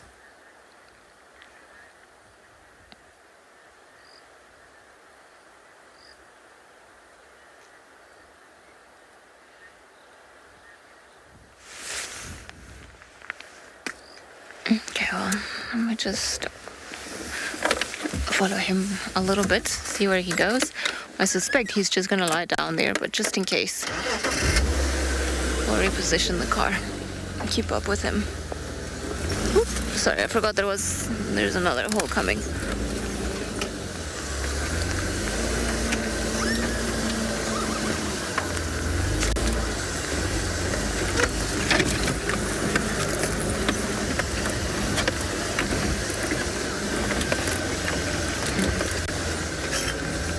Actually, there he is. Just needed the extra light to be able to see him.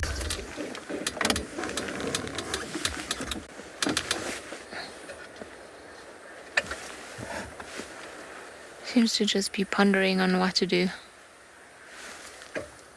So I think Owen is just trying to maneuver the camera around. Just to the left of the tree.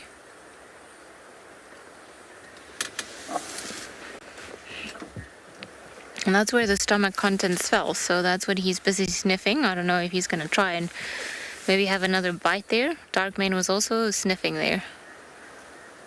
I don't think there's anything left.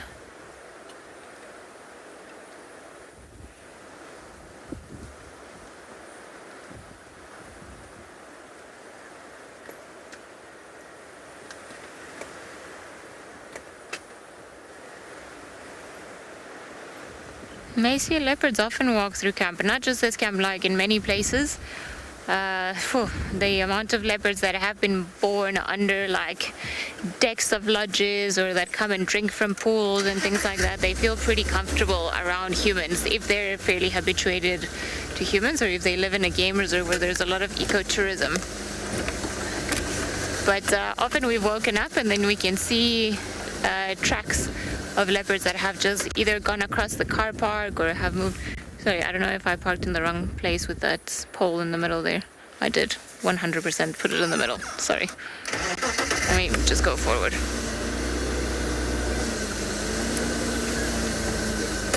Sorry.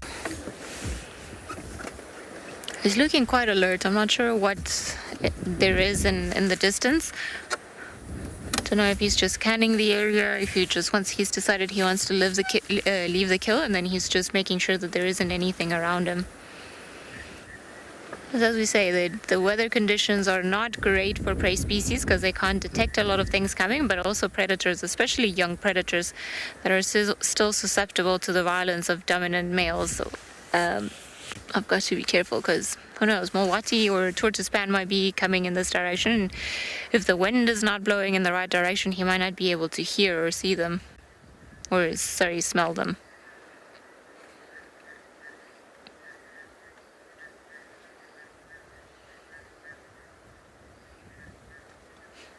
Almost looks like a pointer dog now.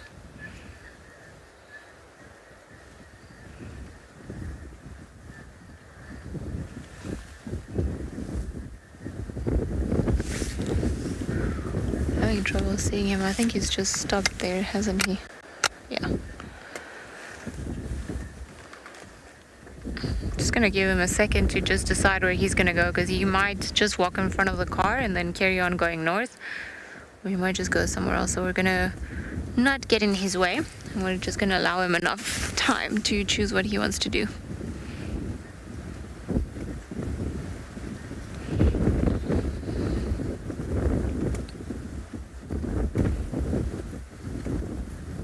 He's gonna go hunt that genet from the other day.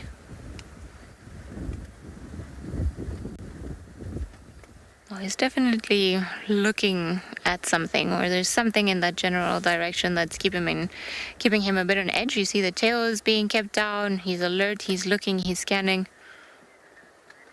So he could just be very wary of the wind and other things, or it could be that he's picked up the scent of something else.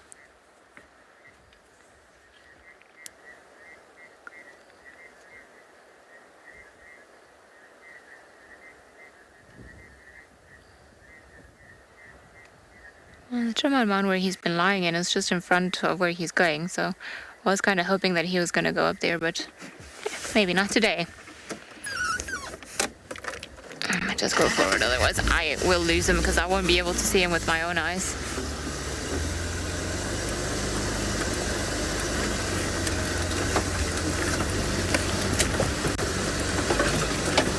He is going to the top of the termite mound.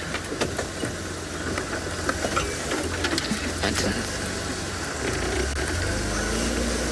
don't know if you can get him in front of us.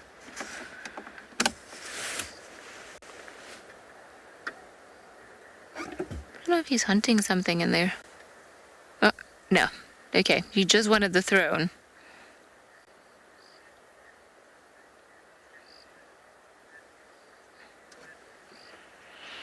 Jenny, he can go a couple of days without food, maybe 3-4 days, and then he will be looking very, very, very skinny.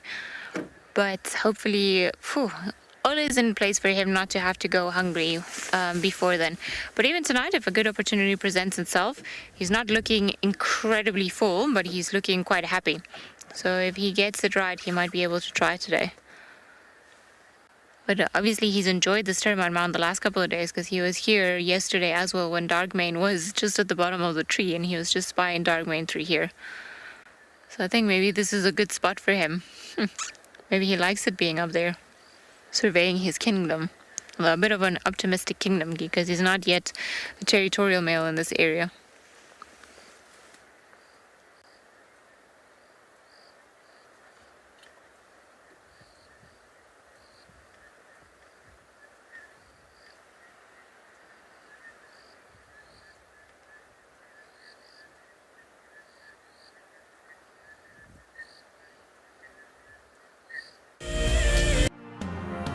WildEarth turned 14 this year, and as many of you know, we have created a beautiful coffee table book to celebrate our history so far.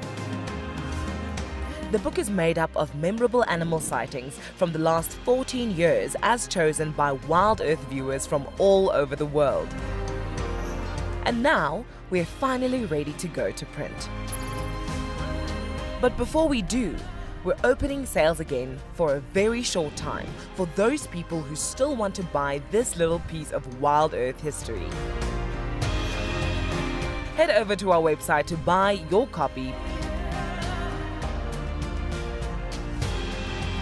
Once again, thank you to all those who have contributed to make this, we think quite possibly, the best coffee table book ever made.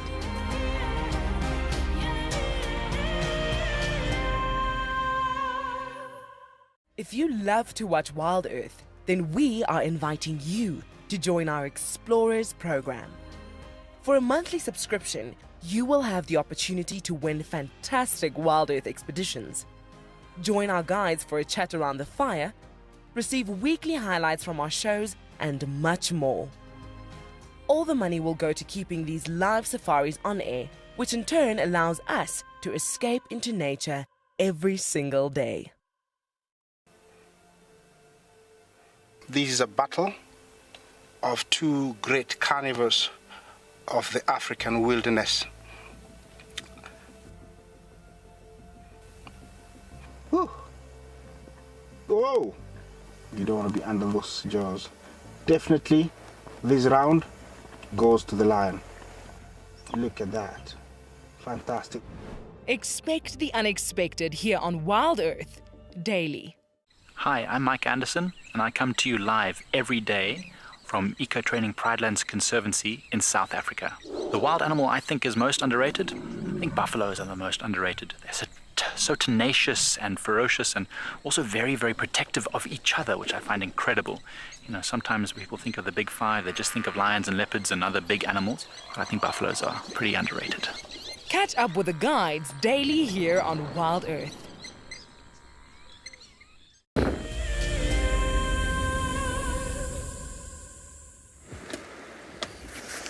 Well, Shasha is busy sleeping and taking it easy, and there's no way for us to get a view from the other side of his face, so we're just going to stick around here and wait for him to show us his face. But there are a few sounds in winter, so I'm just going to stay silent for a while so we can all appreciate what it's like being a leopard.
And Jenny, Shasha will start developing a dewlap, which is the extra, almost like flap of the skin, or skin that they around the neck when he becomes territorial. So it'll still be a couple of years until the dewlap starts actually forming.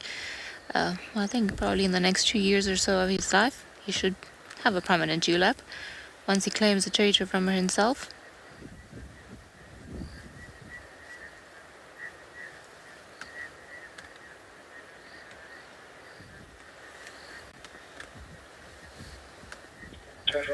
Terror.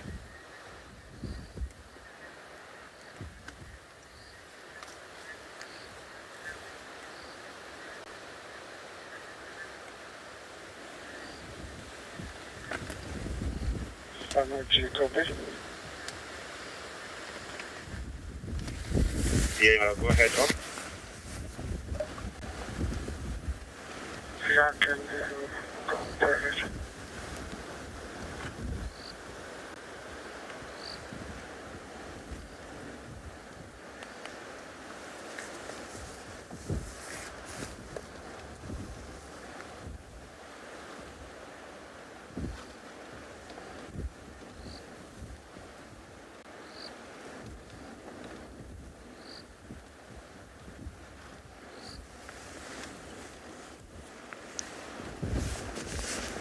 The wind's picking up.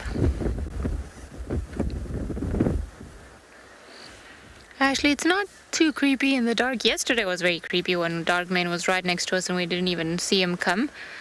But today it's a lot clearer than yesterday. Yesterday it almost felt like, well, it was also later by the time that we were with Dark Maid, but it was much darker. So sometimes it's a bit eerie, and because we don't hear everything that comes away, especially not with the wind. But for now it's okay. I think Shasha's got a better spot than us, to be honest. He's guarded from the wind, we not so much.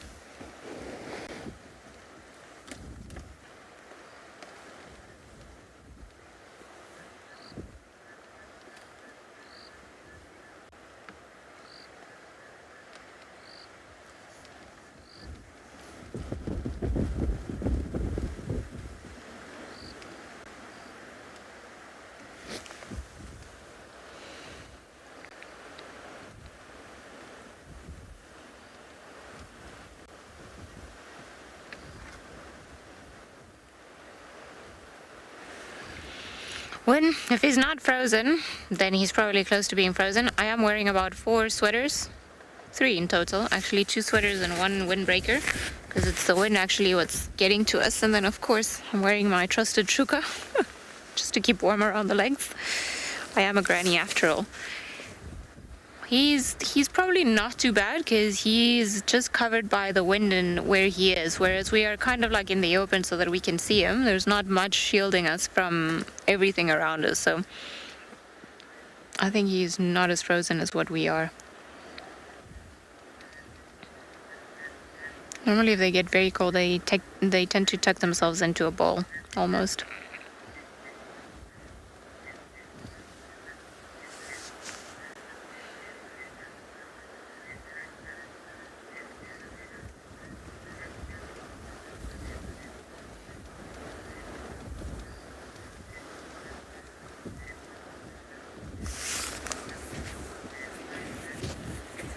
Bori Shasha is older than Marib's.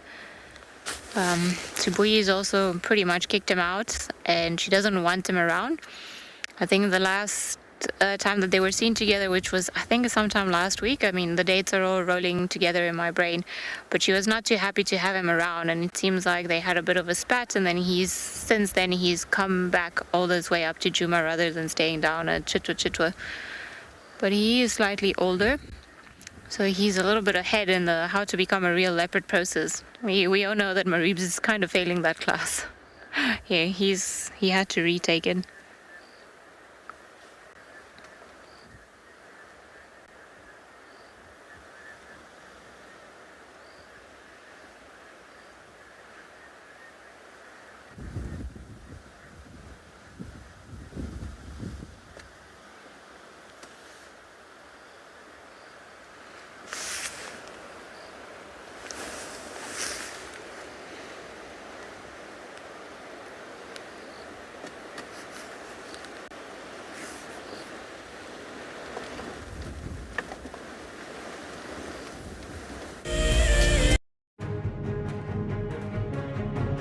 After all these years of watching WildEarth just on your computer, you can now watch it through your connected TV, your Apple TV, or your Roku box.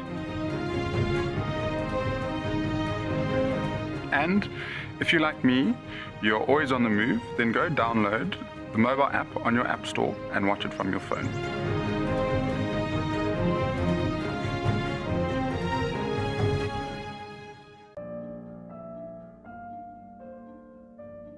With a slew of potential dangers lurking, it's essential to be aware of your surroundings whilst walking in the wilderness. 20 yards away from one of the most endangered species. This is a big bull. What a moment, what a close encounter with an Ellie bull. He's just over here now. He's moved completely away. Being on a bushwalk and seeing a leopard, I mean, it's ridiculous to be this close to a leopard on foot and for him not to run is absolutely insane. How crazy was that? Through the gap there is just the back of the head of a male lion. He is absolutely unaware that we are here right now. I tell you, seeing lions on foot, it definitely brings out the caveman in you, this little scared human being. looks like it's a very difficult climb because every time it tries to climb, the ground is breaking, so it slides down. But it's the only one. Look at that. That is the call of desperation with a cub. It's like, what are you doing, mommy? Oops! Oof! Expect the unexpected here on Wild Earth daily. Hi, my name is Tristan Dix, and I am a guide here at Djuma Private Game Reserve for WildEarth. I have been living for the past decades here in the Sabi Sands, and that has allowed me an intimate connection with this place and a better understanding of how it works.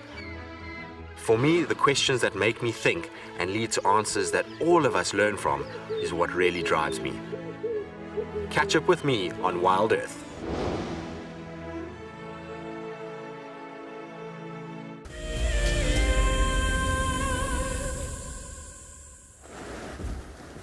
Well, the wind is annoying enough that I don't think Shasha's gonna sleep soundly for the time being. So, as I said, let's give it another sort of 10 minutes or so. And then we'll head to see if we can maybe find Darkmane wherever he might have been left this afternoon. Because I think Shasha's being pretty clever. If anything, he's proven to be a very clever boy in the last 24 hours or so. Or 48 hours even. And he's just been going from like almost like little cove to little cove, like little hideout made out of trees that protect him from everything. He's got higher ground. He can hear better or see anything coming his way if he gets up, and then he's just sheltered. Nothing really is going to see her, even the creatures that have got better eyesight. Us as humans, we would definitely not be able to see him on that termite mound. I mean, I can barely distinguish him with my own eyes. If it weren't for the infrared light, I wouldn't know there's a leopard there. I could walk right next to the termite mound and I wouldn't know.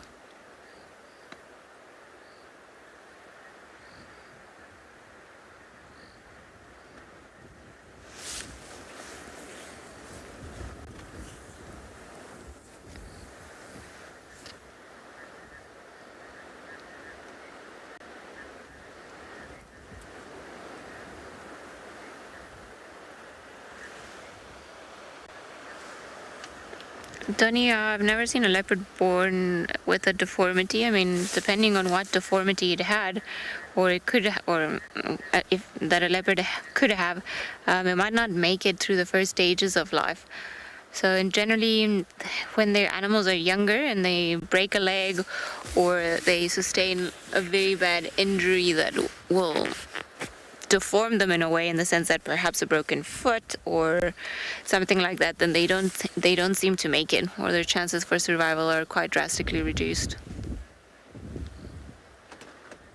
But no, I can't say that I've ever seen anything being born with a deformity of sorts. Except maybe there used to be not a leopard, but an impala. We used to have a unicorn impala on Djuma. Well, I think there used to be a female with horns, and then there was one female with like a horn sticking from the middle of her forehead, which was quite a rare sight.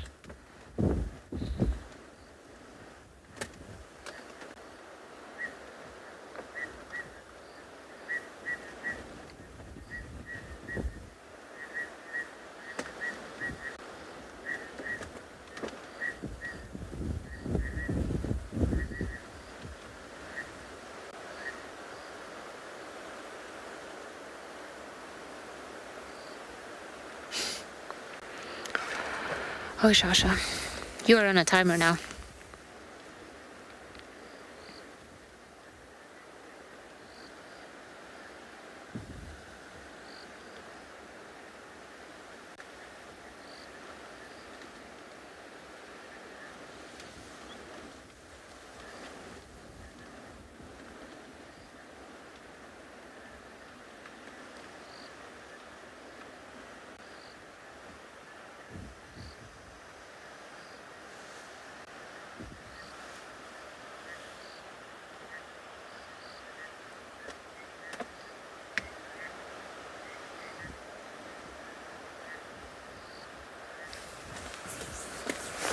Stormfeld, it is quite a unique feeling to be doing this out in the bush every day.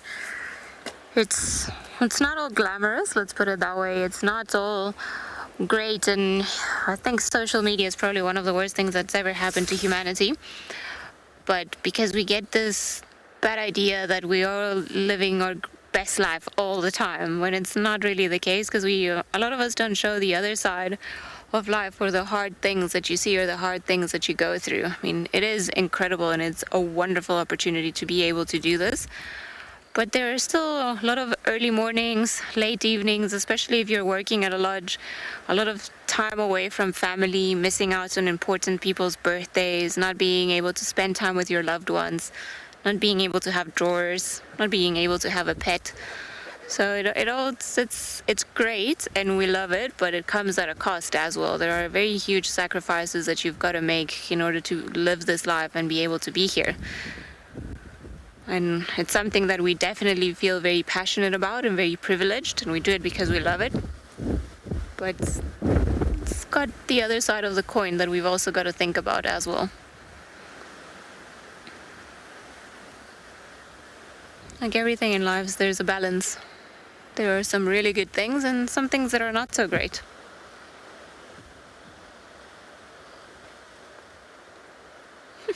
You can ask Shasha, I think he agrees.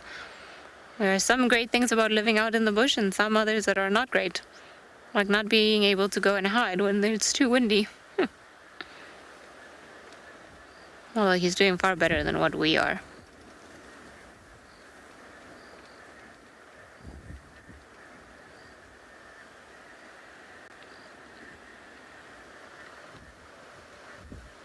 What you looking at in that direction? Don't think anything that bothers him too much.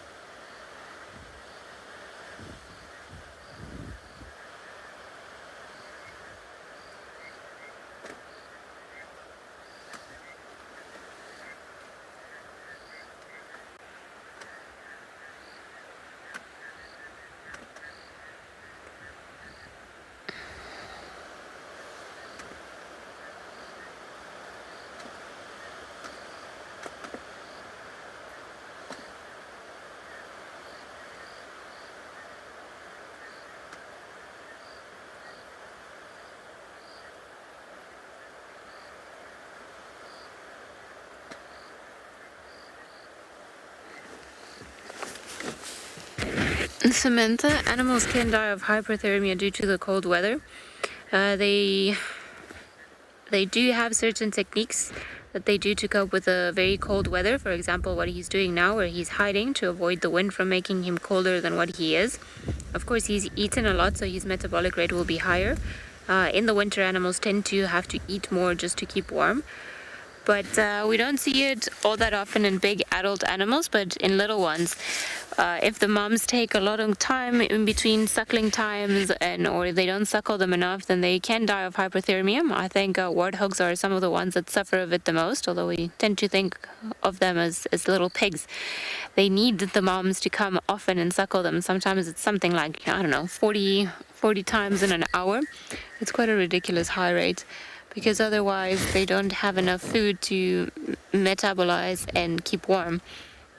Same with leopards and lion cubs. I mean, if it gets too cold and the moms don't suckle them, or they don't leave them in a place that it's warm enough, then they can die.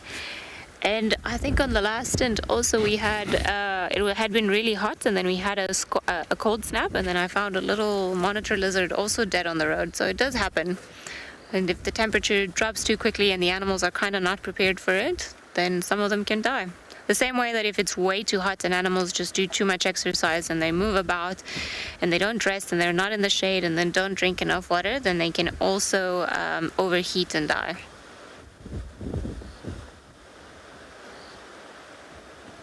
Shasha, what you looking at?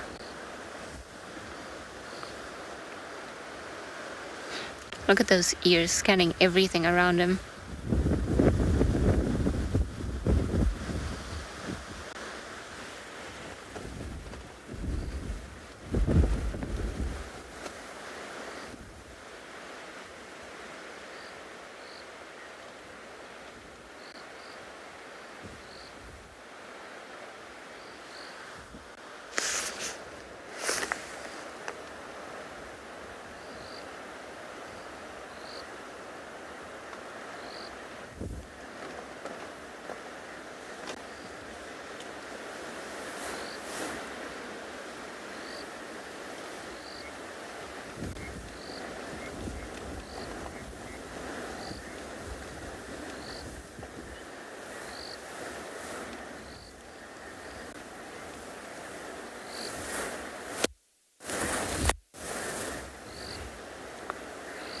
I'm gonna miss everyone too. It's been a really lovely time, so pretty sure that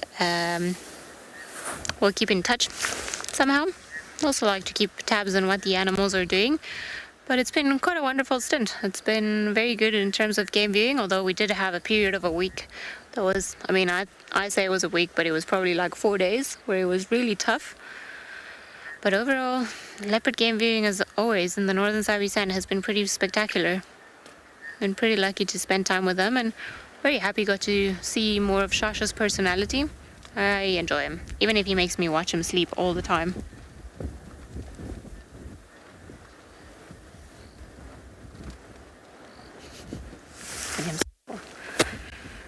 Righty, Shasha. I think we're gonna leave you now, however, because you have not decided to do too much. I don't blame you. It's cold. It's understandable. But I think we're probably just going to leave him, see what else we can find, see if maybe we can catch up with Darkmane, wherever he might be. It's been a good time with Shasha, but I think we need to head somewhere else for the last little bit of drive. Can't go out that way, can I?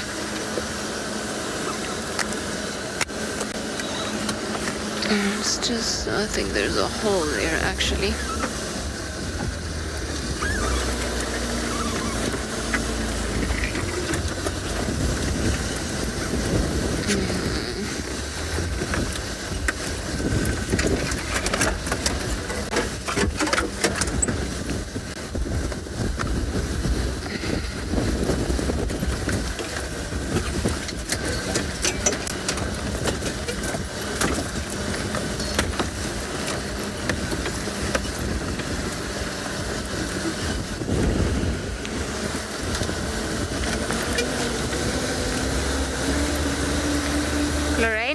Pretty spectacular if Darkmane decided to roar.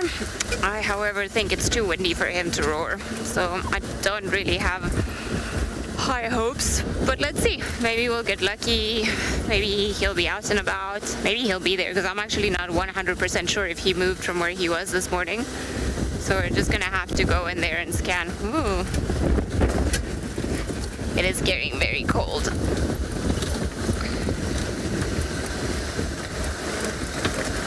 Out this way. We're gonna take the thickest road that I can think of, Owen, so that we also keep warm. Oh, this wind has been quite something this evening. It's very cold.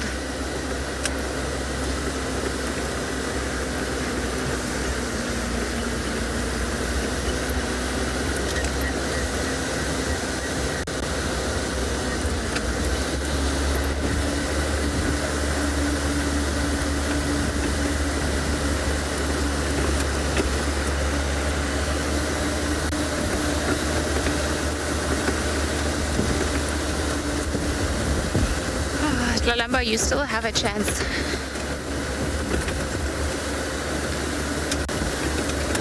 Marilyn, I'm going to focus on Wandering Through, which is a tour operator that we run, that Tristan and I own.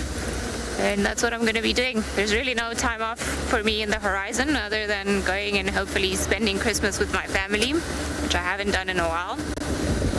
But other than that, I think tomorrow morning in my immediate future, I'm going to try and sleep past 5 o'clock in the morning. That will feel like such a luxury. And I think that's pretty much it. And try and take it easy for the next couple of days, recover, sleep a little bit. And then on Friday, I'm back on the road onto Tanzania, which should be quite exciting. I'm actually quite looking forward to that trip. It's been one of those trips that I've been looking forward for the entire year, so it should be a lot of fun. And we shall see the rest then. But I think the main thing that we all do once you are done with a stint is just try and take it easy. We actually don't speak a lot. You go into your house. I tend to recharge by just being on my own or just catching up with reading, series, that kind of stuff. And then you go through the hyper stage where you just want to go traveling and then you just go everywhere. And then, of course, catching up with friends and other people that you haven't been able to see for a while. That's always a big one. But yeah, there won't be like proper time off for the time. Even when I'm here, I work two jobs. But it's fine. I can do it, at least for now. Oh, hello, little scrub here. I mean, we get that you are on the road, but hopefully you'll move off the road for us. It's still there. It's still there. All right. Would you mind terribly if we carried on going? We've got a lion to look for. So if you ever get stuck on a road like this and there's a scrub here, the more you keep your lights on, the more that they're actually going to run where the light is running than dashing into the bushes. So that's why sometimes we switch off the lights so that they get the hint or take the hint and move off. But don't think this scrub here knows how the protocol works. So I'm just going to turn it on so that I know where I'm going. Obviously, I don't want to drive over it. And okay, it's moved a little bit more. Just need to go enough onto that other road. Perfect, so that I can carry on going. Thank you, little scrub here.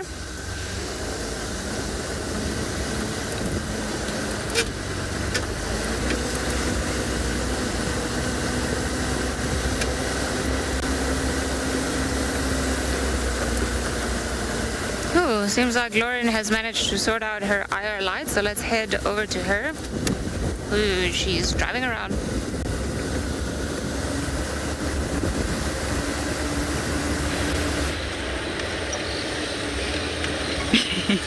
I can hear Ali's link in my ear. We're all sorted. Sorry, everyone. It was an IR light issue. And IR lights are integral out here. We can't show you animals if we don't have the IR light. And then you have to stare at the back of my head. But thank you for joining me on that pusa stop. It meant the world to me. And it was just something a little bit different. I do really appreciate it all the same. Now I'm just gonna, we actually broke the IR light at Twin Dams, which is right next to the hyena den. So we're just going to pop in. We've got permission. We'll go lights down. And some sightings we say lights down. And just to check if anyone's there. And if no one's there, we will race to see little Twiglet. And I mean race. I know we're fighting against time now.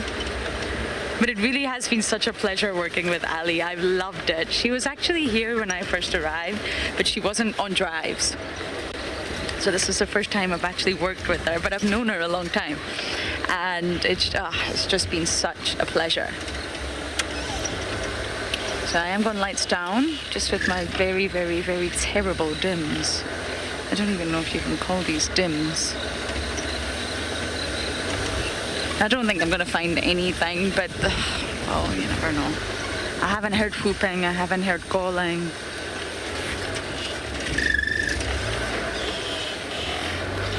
I can barely see, but luckily I know this road. I know every single tree.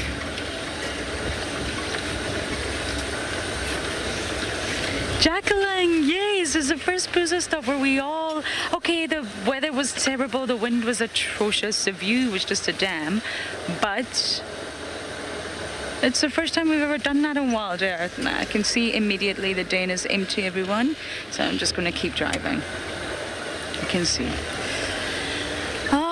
Djuma clan. But yes, it's so nice to do that, because if you were to really come on a real safari, you would be having a pusa stop.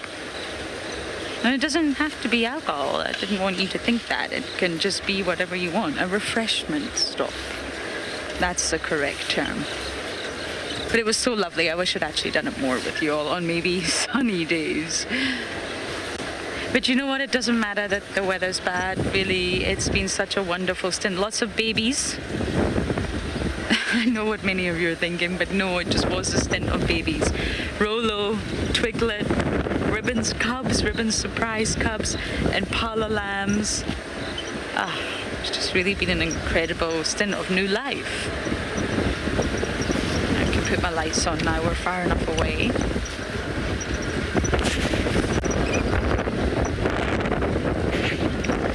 I really did want to see Shasha, but I also wanted to just try my luck with the Djuma clan. Just try.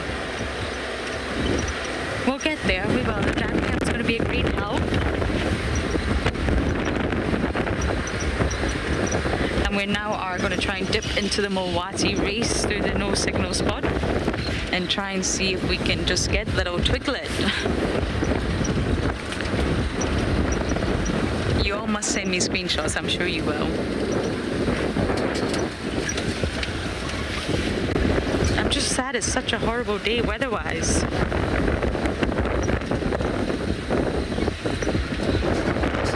Okay, I am literally going to race through the Mulwati now, and very shortly we should be at Little Twiglet.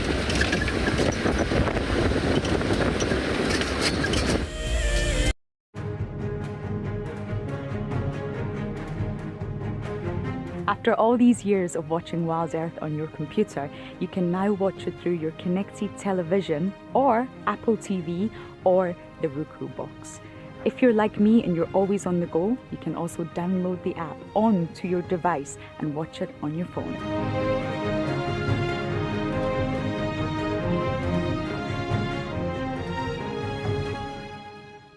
When on safari, there's nothing better than an evening spent under the stars chatting around a fire, with the sounds of the wild all around you. If you sign up to be a WildEarth Explorer, you can build your own memories by joining our guides for regular fireside chats. Subscription payments can be made by PayPal, credit card, and now bank transfer. WildEarth Explorers, it's in your nature. Okay, there's another big male coming in from our left here. Another big male, look at this. This is the one. Now you're going to see sparks fly, guys.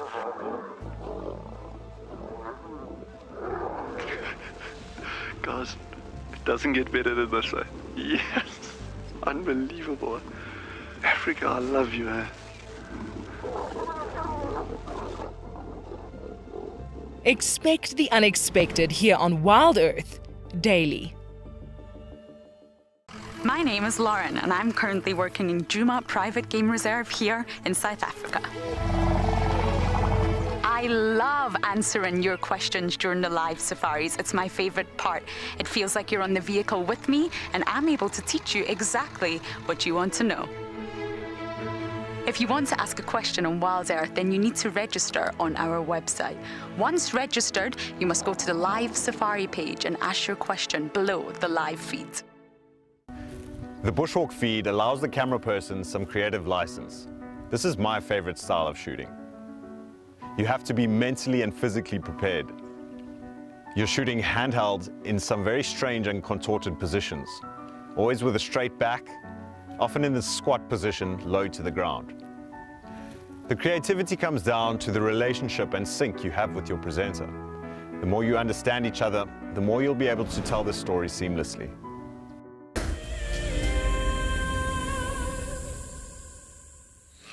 We made it. We made it. Hello, little Twiglet.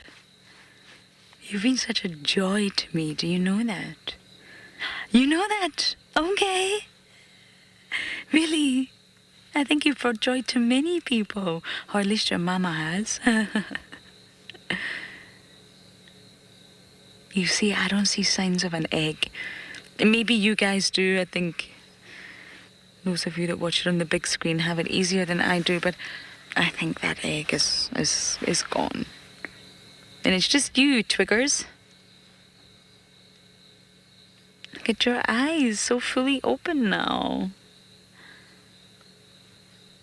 And you're just waiting on Mama. We got so lucky the other night, Darren and I, with Mom coming back with a frog. And watching that happening. And it will happen, but it's just a case of waiting. Right now, Chick is just waiting.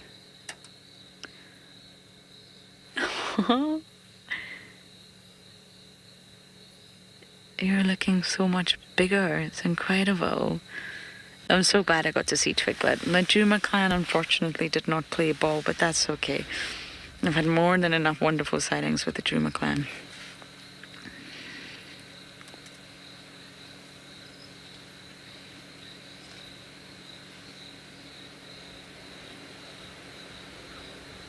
You see, it's actually got its back to us, and it just turned its head round to see us, but actually its back is towards us. Of course, it's got that swivel action going on.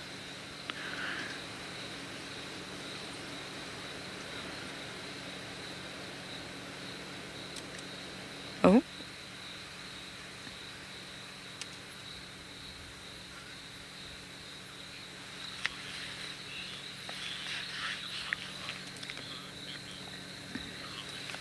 Calming. It is growing up so fast, absolutely. We don't actually know whether Twiglet is a boy or girl, but I don't know if we'll ever know. But it is, look, it's moving.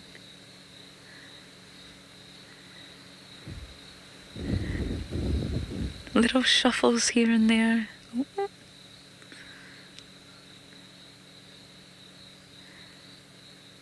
And Mom, I mean, the other night Mom fed, Mrs. Wig fed it a whole frog. A whole frog. And I mean, it was a small frog, but it was a whole frog. And Chick just guzzled it down, so it's eating well. It's going to grow quickly. There's a lot of development still to go with this little one.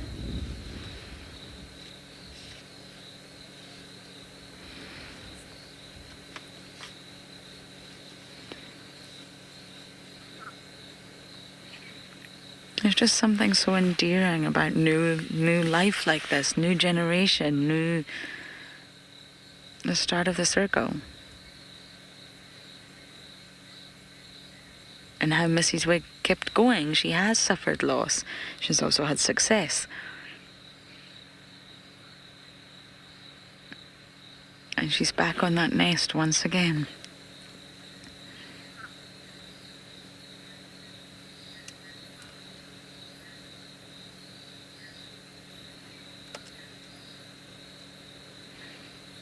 It just looks like a very grey Mr. Blobby.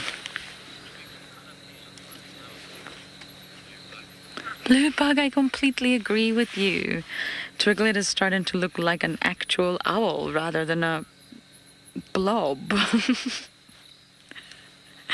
I know what you're saying. It's starting to take the shape of a bird. The eyes are open, the beak. It's starting to look like an owl. I hear you on that one.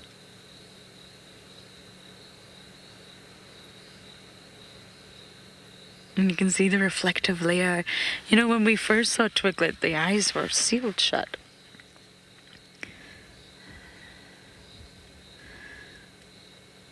And just waiting until Mom comes back. It can't really walk yet. It can probably stretch up on its legs, but it's not really walking. I saw it the other night and it more just sort of flopped. It's very, very artificial, very underdeveloped. Less time in the egg stage and more time being nourished by Mom, I guess. Still looks slightly bizarre, but definitely starting to look more like an owl.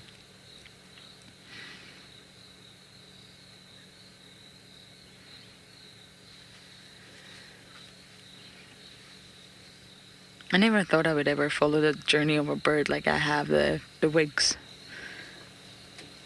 Every single day. I don't think there's a day that I haven't come by. Maybe there's been a few days we really didn't get signal. It is a tricky spot, but I think I've come by every single day, unless I was on dam cam.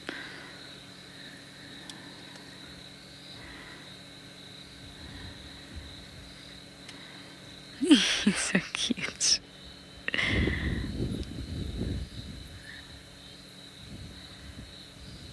And you know, with Mom's relaxed nature, the chick will also be very relaxed. Lauren, me too. The other Lauren feels the same. It does make me a little bit nervous. All it would take is for a genet, a civet, a leopard, a hyena, and we're very close to the hyena den, to just walk along the Mulwati and somehow find this chick. I mean, I had Shasha, was it during this stint? I can't actually remember, but right on top of this nest, just on the embankment, Shasha was sleeping here. the egg hadn't hatched, but still, I guess what I'm trying to say is it's a very productive area. It's a Mowati. Snakes, not at night time, but once Mrs. Wig starts leaving this little one, monitor lizards. It's fickle. But Mrs. Wig is fierce, and she will obviously do everything she can for her offspring. So we are going to try and sit here with little Twiglet a little bit longer.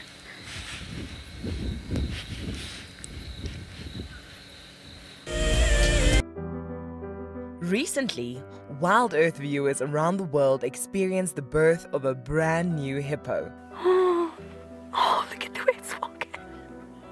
Oh, the guys are so precious. This tiny calf has started its life in a large lake next to an award-winning game lodge called Cheetah.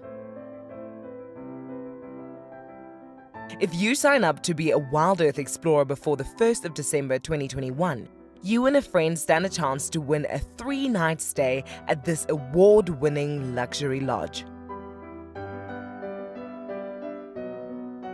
Along with unwinding on the deck and relaxing in the pool, you may even catch a glimpse of this brand new hippo whilst on one of their unforgettable safaris.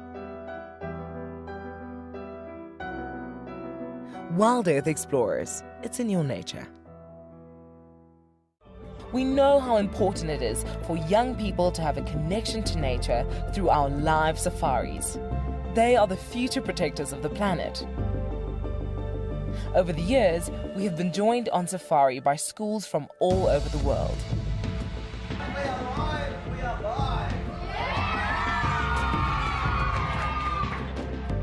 Seeing those students connecting with somebody lifetime in Africa, what else could you ask for? It's just an incredible experience for everyone. Believe it or not, but that is the dropping of a giraffe. Do you believe that? Students, about probably 3,000 from New South Wales have just enjoyed this live streaming. And we learned that some trees are male and female. That's pretty cool, right?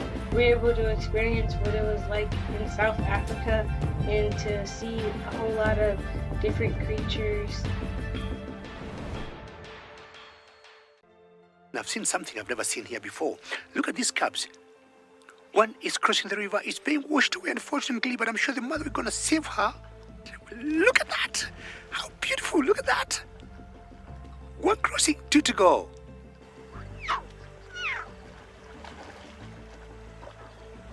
How cool is this? Expect the unexpected here on WildEarth Daily.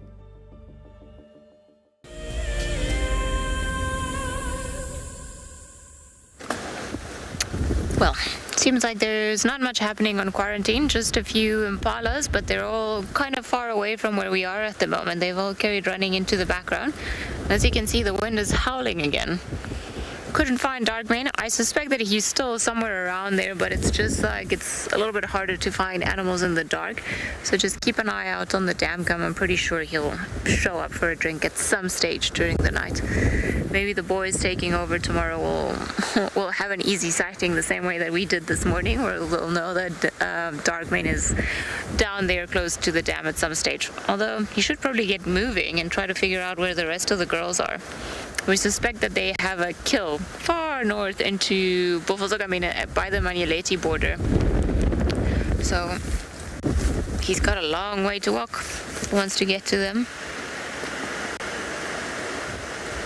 I think Owen is trying really optimistically to show us some impala, but not even squinting can I see them.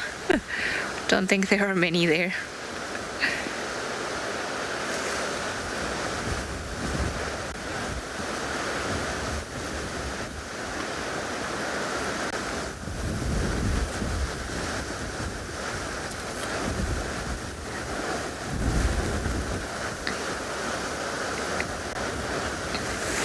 Seems like Lauren is enjoying the company of Twiglet, so let's head over to them and find out what little Twiglet is doing.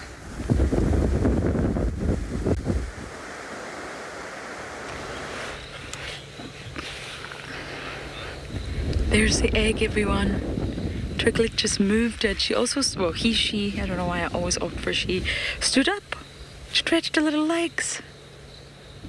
But there's the egg. You see it? Just 2 twiglets left. And she's been nudging it with her beak. I don't think this egg is going to hatch, unfortunately. It's been a very long time. But she's looking after it. Just very endearing.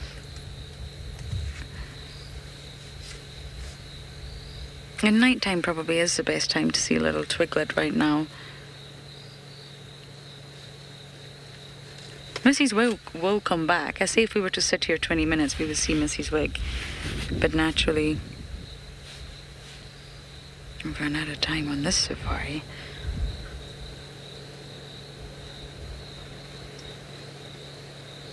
Interesting that that egg is still there.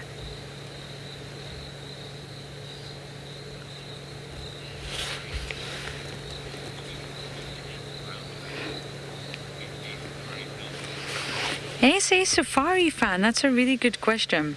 I don't think so. Their beaks are quite chunky. You see its beak, it's very chunky and it's got a really sharp point, but it is equipped for much bigger animals. I'm not entirely sure it could delicately pick up ants. Possibly it could, possibly I'm wrong, but I've never seen this little twiglet do so, and Mom obviously comes back with quite hefty meals. I mean, a whole frog. That's not small. I don't think so. But I mean, I could also be wrong. Owls have very, very chunky beaks because they seize with their talon. So they seize the animal with the talon and they naturally tear with the beak. So I don't think it's sort of got the ability to just pick up tiny little ants. But I could be wrong. Ah, such a joy. I mean, who else would you want to be with on your last safari? You, Twiglet, you. And I've been craving twiglets now. If you haven't tried them, you absolutely must. I eat twiglets a lot at home and they're just the best. They're like Marmite though, you either love them or hate them. I don't think they're going to be everyone's cup of tea.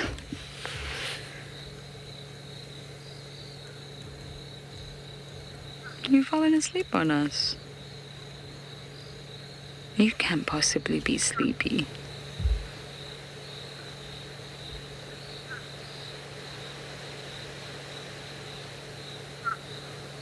I will not believe that you are sleepy.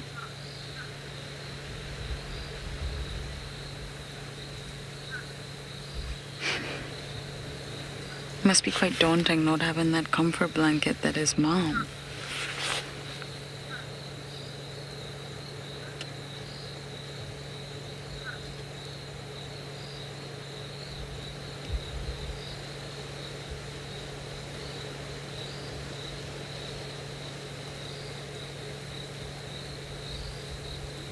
I could actually watch her all night. I wish we had a little camera here.